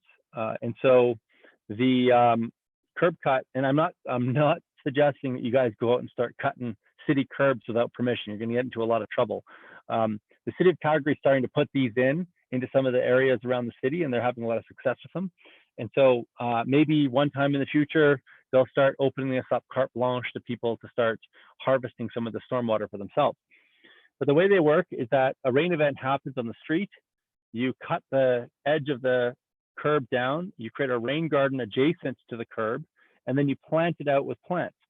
And so now every time a rain event happens, your street just ends up turning into a water harvesting element and creating an incredible resource. Now, Brad Lancaster pioneered a lot of this work down in Tucson, Arizona, and you can see a couple of videos of his place on our YouTube channel. And again, if somebody from our moderating team can put that up there, that'd be great. You can bookmark it and save it for another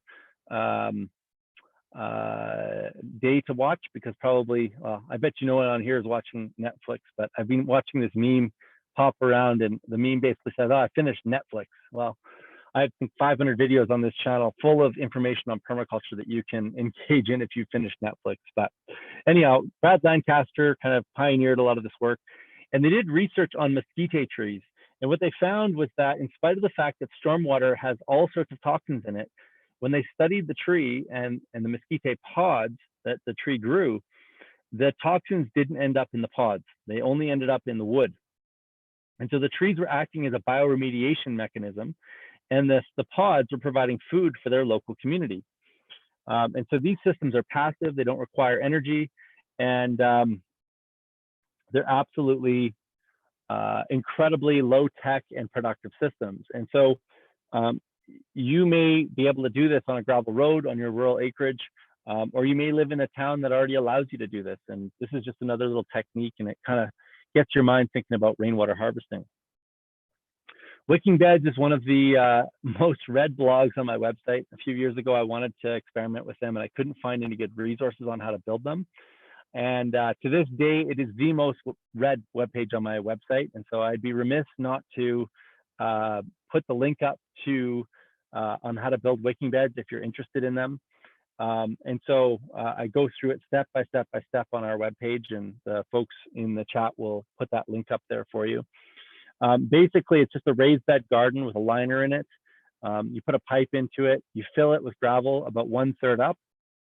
Then you put landscape fabric over that gravel, and then fill the last third up with soil. And then as a result of that, the gravel becomes a water reservoir.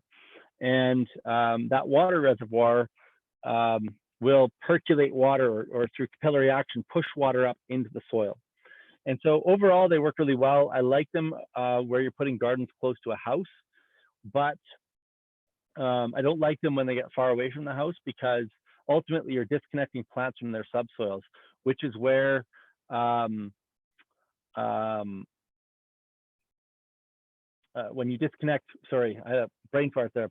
When you disconnect these plants from their subsoils, you end up having to go in and change all of the nutrients yourself. So we're constantly having to add worm castings or compost to these beds because the plants can't go and get nutrients deeper into the subsoils. You've cut them off with that liner. So that's what they look like in the end. You water them through that white pipe, and then you plant your garden in it. And so they're pretty nice looking, but I just prefer to grow food straight in the soil if you can. So principle number 4 is capture and store energy. And so most properties and small mixed farms that I visit are spread out too far. They have elements in the wrong place.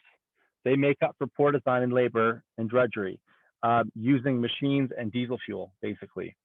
So what we're going to talk about now, so we've talked about water harvesting, we've talked about needs and yields, and now we're going to go through a process really quickly on how to design your property.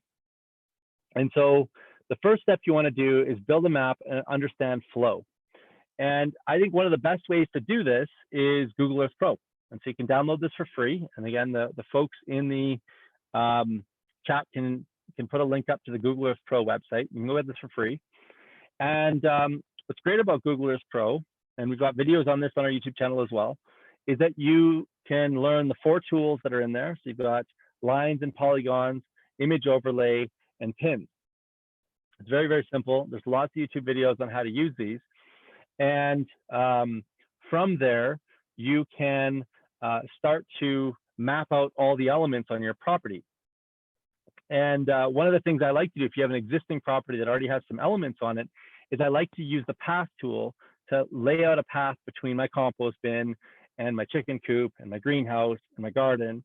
And then because Google Earth Pro is a graphical information system, those lines will then tell you how many feet or meters you're walking on a daily basis. So you can kind of figure out how inefficient your system is, so to speak. And so the analogy that Dakota and I like to give is you'd never place your kitchen or your sink in your kitchen and your fridge in your garage and your stove in your attic. You'd go crazy. You'd constantly be walking between the 3 different places. And so why do you set up your backyard that way? Why do you set up your farm that way? Why not think about work triangles in the way that you do everything so that you can maximize output and minimize input? And so we do that using Google Earth Pro. It's not the prettiest design, but it gets to the essence of what it is that you're trying to achieve. And so if you are designing a rural acreage, I highly recommend heading over to contourmapgenerator.com. We've built an app. You can go and play around with this thing for free. and you can map out your property. And one of the things that we do when we get into kind of larger acreage design is we want to map out the contour map for a property. So if you're doing that, you're going to want to check this out. If you download and buy a map from this website, it's really cheap. You'll get given our open source tools that will lead you through the design of your property step by step, and will help you out with some of these things. So I would go check that out. You can get a contour map.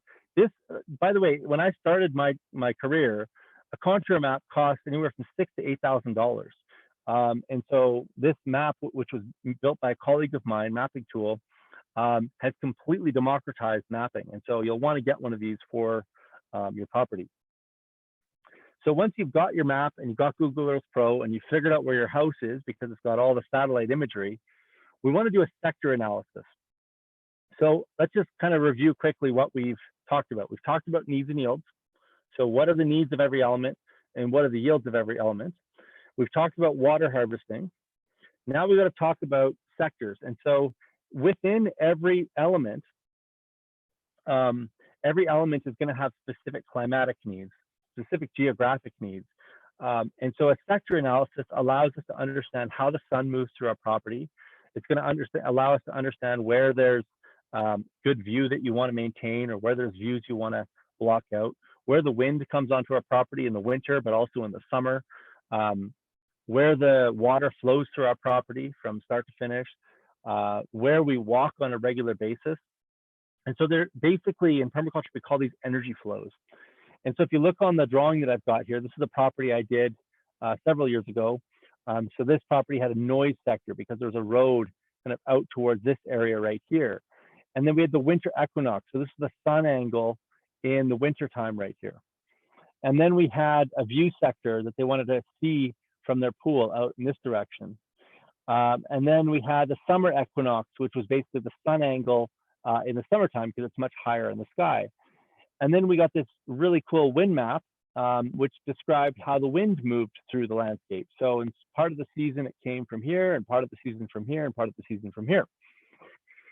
Once you know where the wind is, once you know where the sun is, once you know where the shade is, where the access paths are, all of a sudden it becomes really easy to plan out where your garden should be, where you should put your hammock, where you should put your passive solar greenhouse, where your pool should exist. If you're going to dig a pond, where the pond should go. Because every one of the elements that you've identified or designed for have a needs and yield analysis. And so they're going to have specific sectoral needs. So for example, solar panels need sun. Well, you'd never place the solar panels in a place that had shade. And so sectors allow us to kind of think about that. And then every sector that you design on your property is going to either have is either going to be something that you want to enhance on your property. So you might want to enhance the sun, or something you might want to block from your property. So you might want to block the wind, or block a bad view, or block noise. And so let's say you want to block the noise or block wind. Let's say that's a good one. Well, the way that we block wind is we figure out how to harvest rainwater, figure out how to get the rainwater to the area that we want to block the wind in, and then we plant the water into the ground, and then we plant the trees where we planted the water so that the trees succeed and grow super fast. And then as the trees grow, they block out the wind. And so sectors becomes a really important design consideration with regards to how we go about designing our property. Another thing that we do a lot of to save energy and improve the efficiency of our properties is we zone them. And so permaculture has 5 zones. So zone 1 through 4 are basically the zones that we interact with the most. Zone 5 is kind of our nature zone. So it's the zone that we go to observe in. It's kind of our university. So we're not going to mess with zone 5. Zone 1 is generally right around our house. It's right outside our back door. It's where we're going to put the things that need the most attention. So our salad greens, our herbs, maybe our patio where we go out and have dinner when it's warm outside in the summertime. Things that we use on a regular basis are going to go into zone 1. As we go out into zone 2, we put things that we use less often than zone 1. So it might be potatoes and Jerusalem artichokes and cabbages, things that we kind of plant and we don't really come back to as much as as our kitchen garden type stuff. Maybe our passive solar greenhouse goes into zone 2. And then zones 3 and 4 are obviously much further away from the house. And so I don't really get too pedantic about what goes into each of the zones, except that I want the stuff that I use on a regular basis close and the stuff that I use less often further away. And so I'm just kind of thinking about my daily activities and things that are going to need lots of attention versus things that don't need much attention. And that's the zone analysis. And so once you've got your zone analysis and you've got your sector analysis and you know where your water is coming from, so water, access, and structures, then everything else on your property kind of fits. You should be able to fit your perfect garden into a sunny place that's close to your kitchen. And you should be able to put your food forest in a sunny place that's further away because you don't need to access it very often. And you should be able to put your greenhouse into a sunny location that's a little bit further away from your kitchen garden. And you should be able to figure out how to grow a shelter belt to block out the winds and how to get water from where the water is being captured to where it's needed on the property. And so the reason that people get overwhelmed with permaculture is that they don't take enough time to lay out and use all the tools that I just described to you this evening. And as you create layer after layer after layer after layer, there's all of a sudden, there's only one place to put your photovoltaic system, one place to put your garden, one place to put your greenhouse, one place to put your food forest. And it just kind of clicks together like magic. And so the design just kind of happens on its own, but you just have to spend enough time on the front end. And so there's a picture of that house. And so they already had a pool. We grew a food forest for them. We put in a pond. We put in an annual garden. We had a kitchen garden right beside the back door. We harvested rainwater off their roofs. When those rain tanks overflowed, they overflowed into swales in their kitchen garden. So we had 3 rain tanks. We fenced the perimeter of their property with 2 fences. You'll notice there's a fence there and fence there, so that we could put a chicken coop right in the middle. So their chicken coop could go and harvest the stuff falling off of their trees in the outside paddock, but we could also seasonally let them into their kitchen garden, or we could seasonally, their kitchen garden, we could seasonally let them into there because it was fenced as well, or we could seasonally let them into their main crop garden. And then if we wanted to, we could also let them in to the food forest. And so the animals were able to do piles of work for these people just by being centrally located. It was close enough to their kitchen that it wasn't a huge walk for them to go and get the eggs. And then also decide which gates were going to be open for which day to go out and do the work that they need to do on that particular day. So very, very well designed, but I can't take too much credit for it because all I did was follow the steps that I gave to you in this video this evening. So we're getting to the end now. Sitting at our back doorstep, all we need to live a good life lies about us. Sun, wind, people, buildings, stones, sea, birds, and plants surround us. Cooperation with all of these things brings harmony. Opposition to them brings disaster and chaos. And that's really my dream and my vision for the future. And one of the reasons that we're here tonight is to help you guys to lower the level of chaos in the planet just a little bit by taking control of the land base that you have around your house. It's super important. And none of this stuff is complicated. And most of the resources that you need are not that far away. You just need to implement them. And so 2 of my mentors, Jeff Lawton and Nadia Lawton from Australia, Jeff was the reason, his video was the reason that I left my job and pursued this, and that Michelle and I traveled around the world for. And I'm deeply grateful for all the time he spent with me, teaching me all these things. And I still talk to him today. He's one of my closest friends. I admire everything that the man has done. And I think one of the most potent things he's ever said is that all the world's problems can be solved in the garden. So thank you, Jeff, if you're watching. Probably not. You're probably off doing more permaculture courses somewhere else in the world. So I want to tell you a little bit about what we're doing here. This COVID thing has struck us pretty hard. And so we've pivoted and we've decided to offer our first online permaculture design course, and it's starting this Sunday. And for the next 24 hours, if folks that sign up are going to get access to Jeff Lawton's food forestry course that he taught here in Calgary a number of years ago on our website. You get a bonus if you sign up in the next 24 hours. We've taken the price and we've cut it in half to make it really affordable for people. And one of the things that I think you're going to get out of this program, in addition to tons of information, we have 6 teachers. We've got a soil expert, we've got a forestry expert, and a gardening expert. We've got a farmer. We have got an incredible team of people teaching this program. But one of the things that you're going to get is a community of people that are going through the same thing as you over the next 3 months. A community of people that you can reach out to and ask questions of, including experts, 6 experts, but also the people that are going through this with you are going to be figuring this out along the way, and you're going to be able to rely upon them.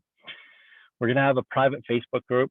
We've got an incredible chat feature on our website, and we're going to be delivering this live via Zoom. So it's going to be raw and live and tailored to your needs on a real-time basis, which is really unique for online courses because most of them are pre-recorded and static. And this one's going to come to you live from our basement suite, from Carmen's basement suite, from Dakota's farm, for wherever our teachers are. And we're going to give our best thinking, and we're going to help you to get the information that you need when you need it as you're going through this growing season. It's a super unique opportunity, and I am just absolutely thrilled to be co-leading it with this amazing group of instructors. So if you sign up, and the link will be in the chat window here shortly, in the next 24 hours, you're going to get access to a free food forestry course from Jeff Lawton, and you're going to get enrolled. And it's going to be a complete whirlwind of incredibleness with incredible people over the next 3 months. I cannot wait to have you guys in the program. This live stream video is not going to be available on YouTube after this live stream. So, you'll want to, use the rest of our channel, go and get as much information as you can. But hopefully you got a ton of value out of this particular live stream. And now I've got some time to answer any questions that you guys have. So I'm sure that our TAs have been collecting questions for me. So I'm going to open that up right now, and we'll start getting to your questions. If you found that session useful, I'd really appreciate it if you hit the like button. It really helps the video to track. And by all means, keep the comments coming and the questions coming. I'm now in the document, so I'm going to start answering questions one at a time here, and we'll see what we can do to get to the end of these questions before the end of the evening. Holy mackerel. There's lots of questions here. Okay, so here we go. About starting. How to begin permaculture without any farming experience. Okay, that's a great question. And like any skill, you just have to start. And what I would say about that is better to start small and succeed than to go massive and fail. So start with a small plot, a few square meters, and try out a few plants. That's if you're going to do a garden. And a garden is a really great place to start because it's while permaculture encompasses way more than just gardening, it's one of the first steps, and it's not super expensive to get going. So that's how I would recommend. There's lots of information out there, and I'm biased, but I'd love to have you in the PDC if you ask this question. Small space urban permaculture. Dan here from Toronto. I was wondering what kind of action I could take to convert my condo solarium into a place where I can grow things. So it depends on the size of the solarium, but in your solarium, you can grow microgreens. You could probably, if it's tall enough, you can grow tomatoes.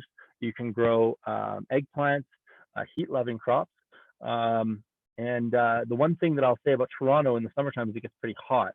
So you'll want to make sure that your solarium has a lot of ventilation so that you're not overheating that space. Okay, the next question from Grouchy Frall. or Frau. Have a very small backyard, tips to use space, and talk about container gardening. Absolutely. So small spaces are great. And so the way to get the most out of small spaces is we want to vertically stack as much as possible. So you want to use trellises and beam poles and try and think about how you're going to use that three-dimensional space. So combine things that climb with things that are on the ground and that things that are in the middle layer. With containers, you always want to go bigger than smaller. So what happens is that the outer layer on the container always dries out, and it's really difficult for the plants to get access to it. So if you've got a container that's 12 inches big, only the probably 8 inches in the middle of that container are going to be usable for that plant. So bigger is better for containers. And then, yeah, use your three-dimensional space. Luz Giradol, I think, would like to hear about container gardening. Okay, perfect. Well, I just answered it. Sorry if I mispronounced your name. Christopher Patterson, what to consider when purchasing a property that has existing gardens, how to value them. So Chris, if you are purchasing a property with existing gardens, you follow all the same steps we did tonight. Get a base map, do your zones and sector analysis, do your needs and yields analysis, and see if the gardens are located in an appropriate location. Are they close enough to your center of energy? Are they in the right places that have enough sun? Do they get access to rainwater? All the stuff we talked about tonight is totally applicable to how to determine whether the gardens are useful. Passive water, Pascal Prevost, any tips on passive rainwater irrigation or growing mushrooms on logs? Okay, well, those are two totally different questions. If you're starting to do rainwater harvesting, check out our YouTube channel. If you're wanting to kind of get a little bit more in depth on it, I highly recommend our rainwater harvesting book. We go through lots of detail in how to harvest rainwater. And then mushroom logs, there's lots of great books on this. And depending on where you live, it's going to depend on how successful you are. Generally, people grow mushrooms on logs in the more eastern parts of North America.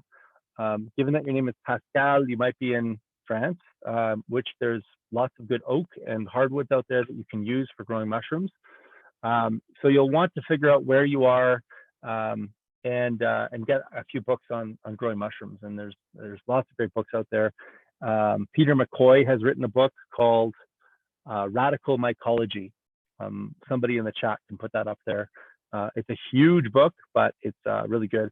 Another really great book on mushroom growing is Mycelium Running by Paul Stamets. Hopefully that helps. Aaron de Benham, swales versus keyline, how do they differ? Well, Aaron, I don't have 3 hours to talk about that tonight. But needless to say, there's important distinctions between the two.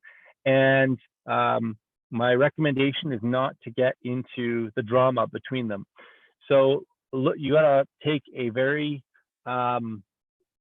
pragmatic approach to understanding both systems. And then from there, you'll be able to determine whether or not it's a fit for your property. And things that you're gonna have to consider are access to equipment, your bioregion, whether keyline or swales actually make sense for what you're trying to do, your goal set, your budget. There's just lots there.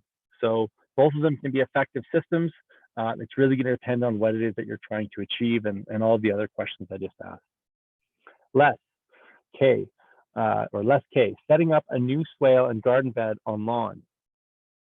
Okay, I'm not sure what question that is, so I should read them before I read them out to you.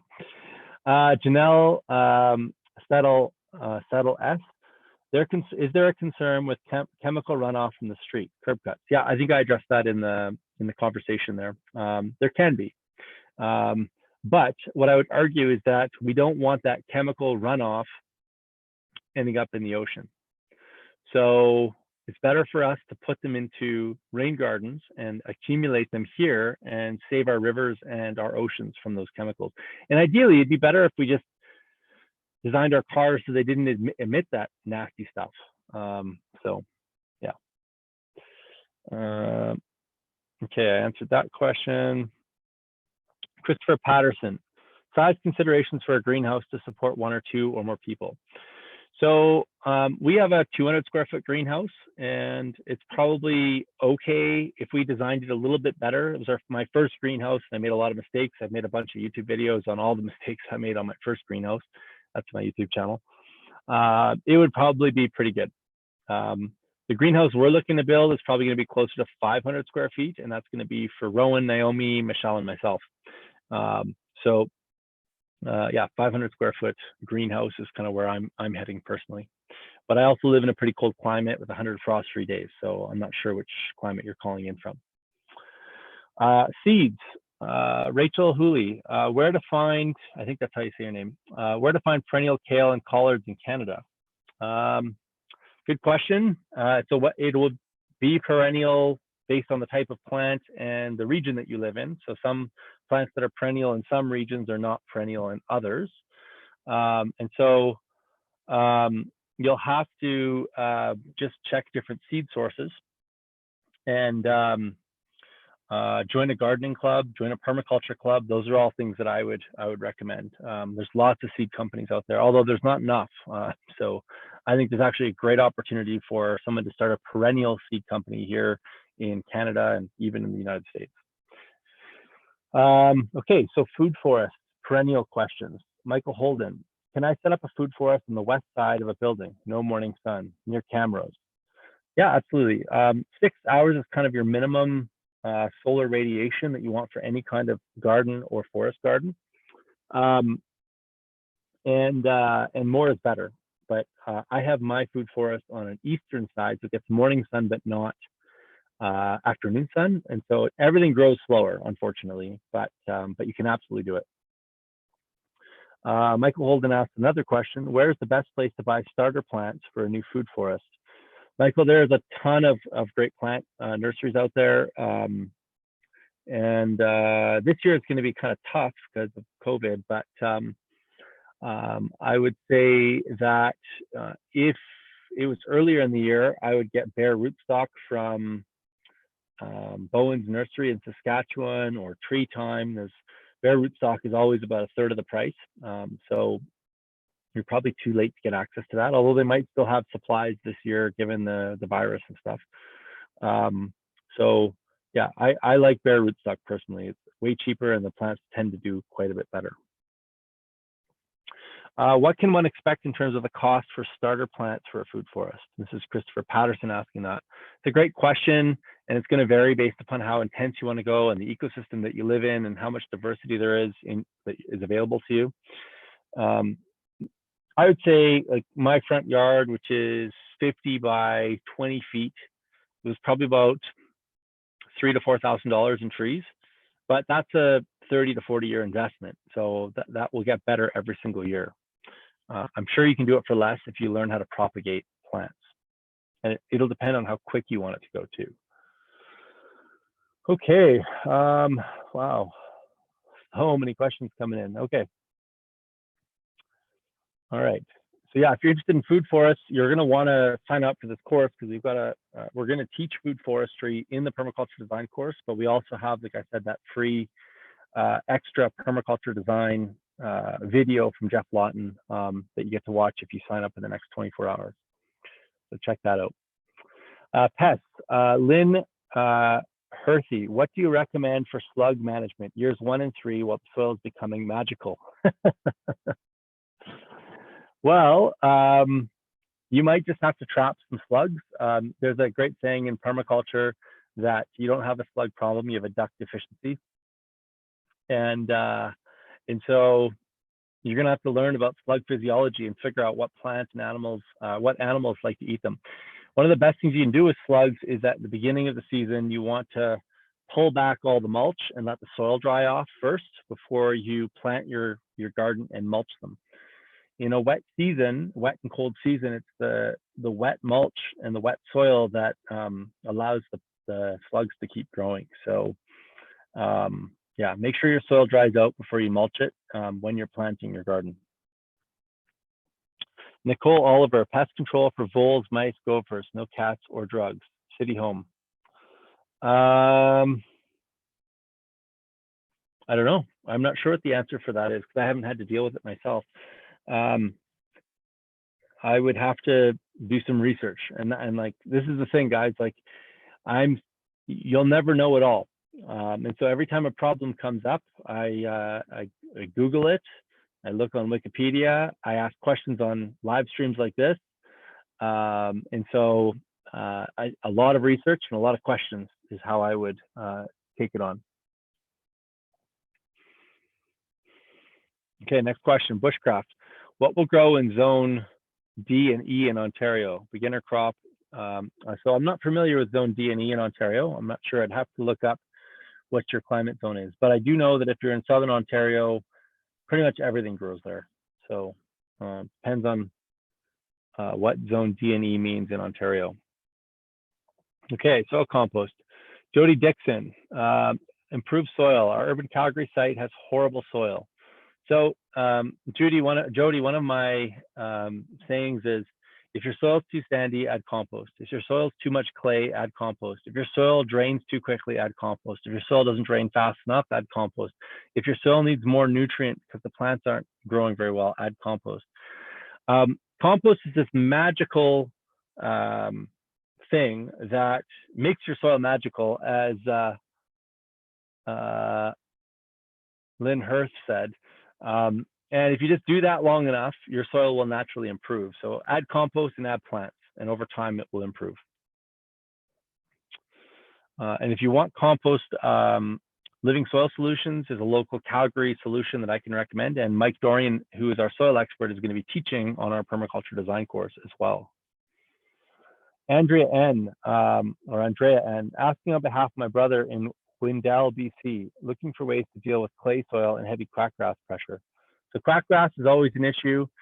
You need probably to get some livestock in there, pigs or chickens, for long enough will eradicate the quackgrass.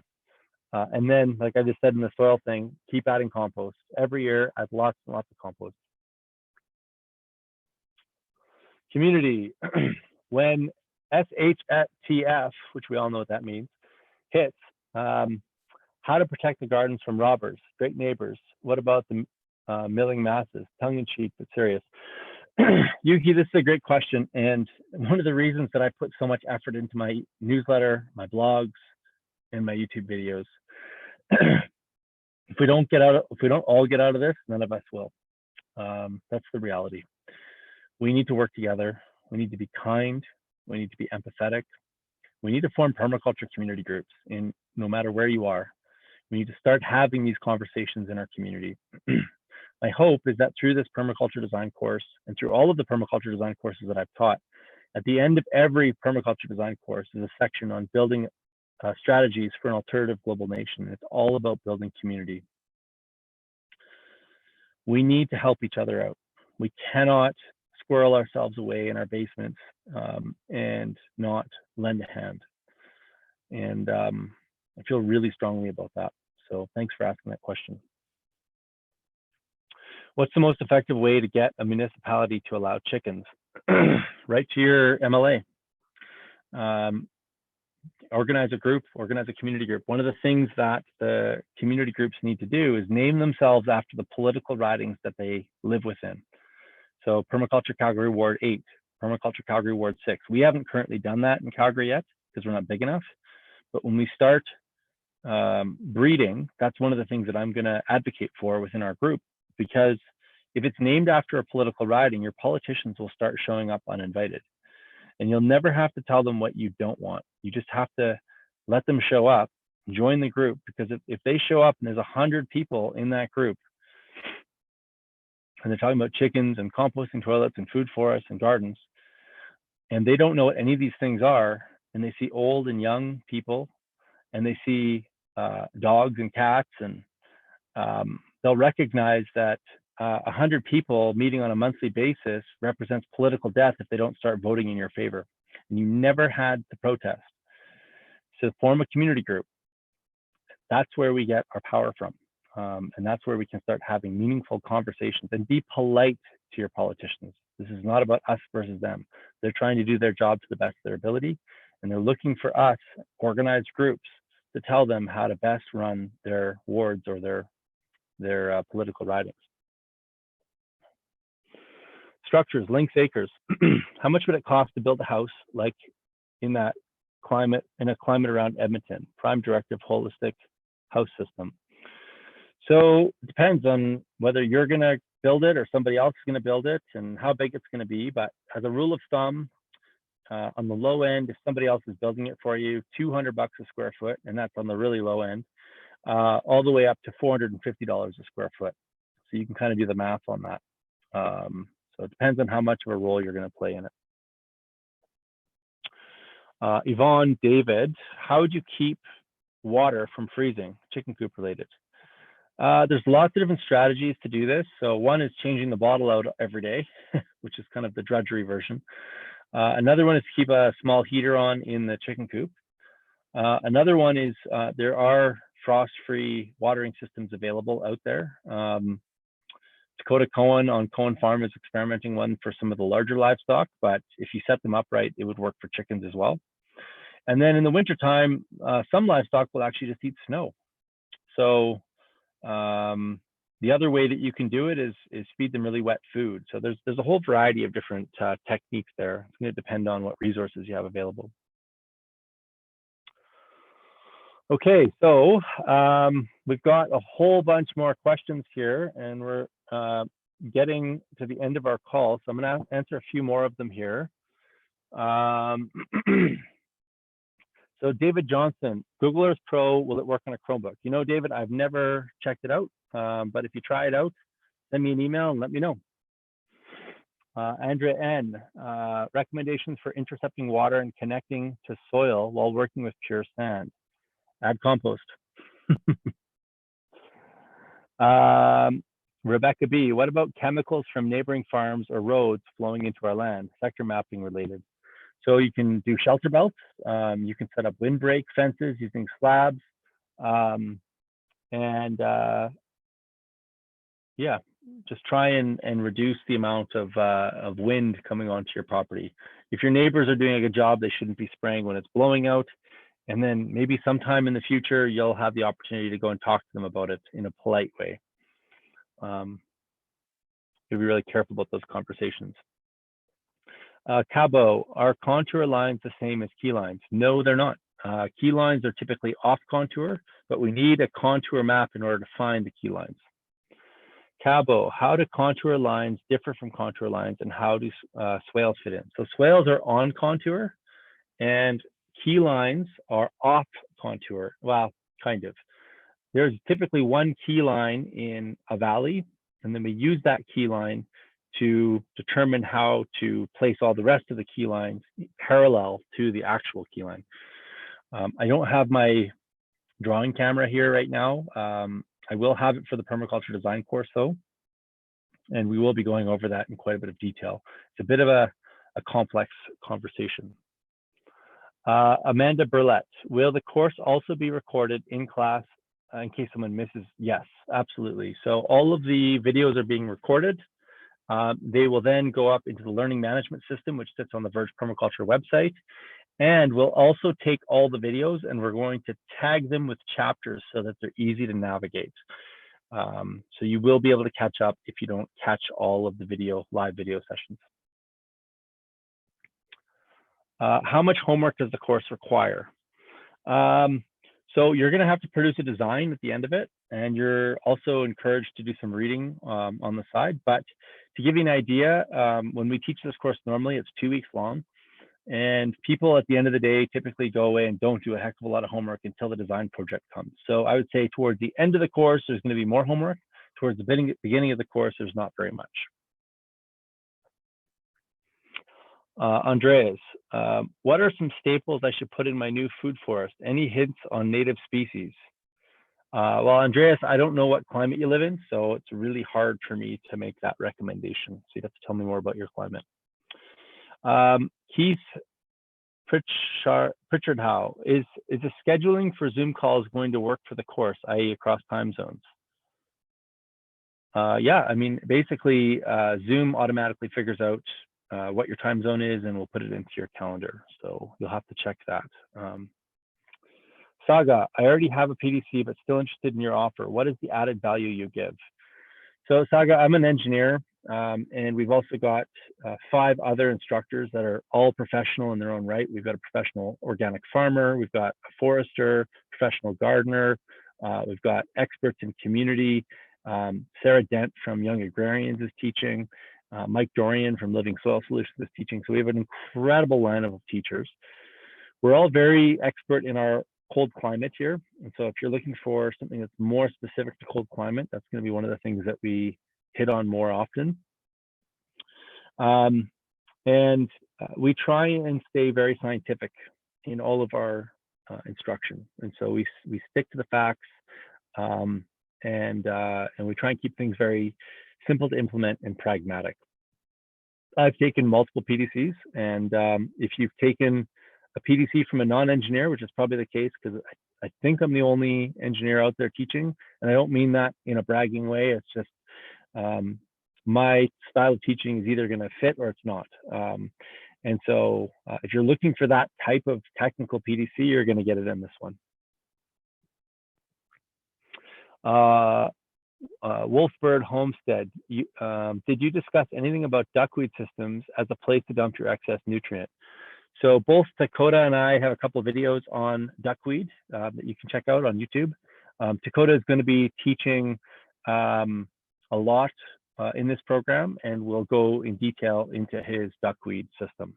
So Catalina Morales, specific vegetables and fruit recommendations to grow on a backyard in residential Edmonton. The backyard is in the south side, but receives sun, but much shadow because of fences.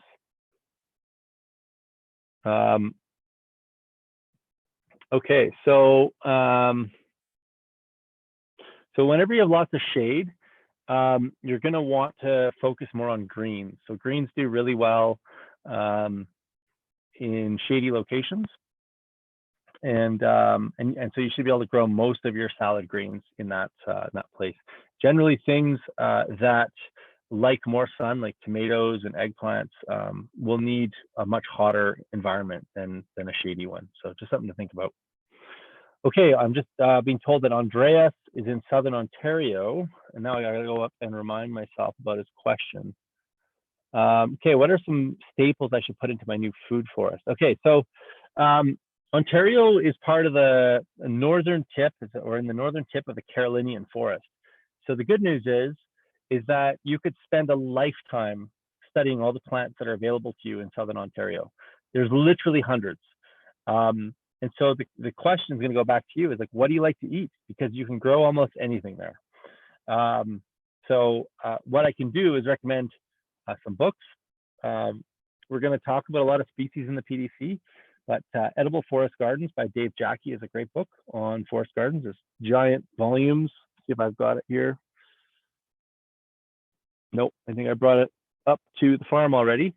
But another really classic, great book is this guy, Tree Crops, A Permanent Agriculture. This is a really, really great book, one of the classics on perennial food systems. So, and that would absolutely be really applicable to Southern Ontario. Hey, Rob Sinclair, how's it going, man? How do I build the soil in my greenhouse? I started with hugelkultur and the soil seems to be lacking nutrients, perhaps just worm castings. Yeah, worm castings, compost, and composted cattle manure would be really great. There's lots of that sitting around Calgary. Just keep adding organic matter. Add organic matter. Catalina, is it worth it and possible to create a solarium detached from a residential home in a zone 4 area? Absolutely. The only thing is you got to be careful about the humidity that your passive solar or solarium is going to create. And so thinking about how to manage the humidity as it transmits through the wall system of the house. Something to keep in mind when you're attaching greenhouses to buildings. You can create a lot of toxic mold that way. Okay, Asher, please suggest good function for soil that is already present right against the foundation of house. Nervous about foundation damage from water. Thanks. Yeah, so I mean, this is where I typically recommend wicking beds. Wicking beds are really great for going adjacent to a home because you don't have to worry about water going to the foundation. So I'd recommend you check out the wicking bed article on our website. Someone can post that into the chat. That'd be great. And follow the instructions there. You don't have to worry about the foundation. Christine Ravens View Acres. We moved to an acreage east of Calgary. I'm wanting to plant a 1-acre garden where barley was grown last season. Anything I should be doing before planting veggies? Zone 3B. Okay, well, it's going to depend on the size of the garden, but again, because you're probably out near Strathmore and there's lots of cattle ranching out there, anybody that's kind of keeping their cows in a corral over the winter is going to have tons of composted material. So if you can afford it, bring in a whole pile of composted. Cow manure is better than horse manure. Horse manure tends to have a lot of weeds in it, and so you'd be fighting that a little bit. But yeah, compost is your friend for sure, and I would definitely recommend, if you're worried about the soil, adding some in there. Adrian, how to start a permaculture community level, condos, community centers. So to start, when we came back from all of our traveling, Michelle and I started having beers with our friends or drinks or whatever, and at some point we said, well, let's start a permaculture community, and they all said, yeah, let's do that. And so then we just kept getting together with the same friends, except that instead of just saying we were getting together for drinks, we were getting together for our community group. So it's a little bit of the art of the start, just start. And everything else will kind of work itself out in the end. TJ William, do you still believe cardboard is an effective way to mitigate weeds in an established garden bed? If so, how do you add additional nutrients underneath the layers of cardboard? So you actually add it over top of the layers of cardboard. So you put cardboard down, and then you sheet mulch it with compost and whatever other organic material you can place in there, and then it all decomposes and the worms kind of move it around, and absolutely, cardboard's great.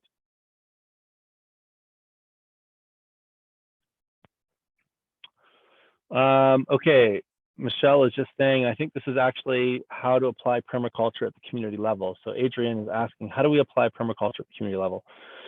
So same answer. Start a community group. Start meeting with your local not-for-profits. In Calgary, we have Green Calgary here, and there's not-for-profits everywhere that are looking for people like you to help them to bring permaculture into what they do. So start talking to people, start teaching. I encourage all of my students to teach after they take a PDC. We are super encouraging of that. Start a permaculture company. There's so many ways. Janelle Cito, how do you add manure without tilling? Well, first of all, you don't add a lot of manure. And second of all, the manure should be composted, so well composted. So you can get different types of tillers. So you can get tillers that have depth control on them. So they're shallow and they only obstruct or disturb the top layer. And you can also get tilthers. So they're very shallow tillers. But if it's really composted, you should be fine just putting a layer down and kind of raking it in, so to speak. Okay, and this is going to be the last question for the evening. The last question is, thank you. Too funny, I've got a line on free aged horse manure from a good friend. Does the cattle manure need to be aged before I top dress? Yes.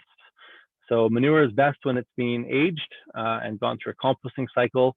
Horse manure will work, but I'd want to run it through a compost first before I put it into my garden. Otherwise, you'll get lots of, what's it called?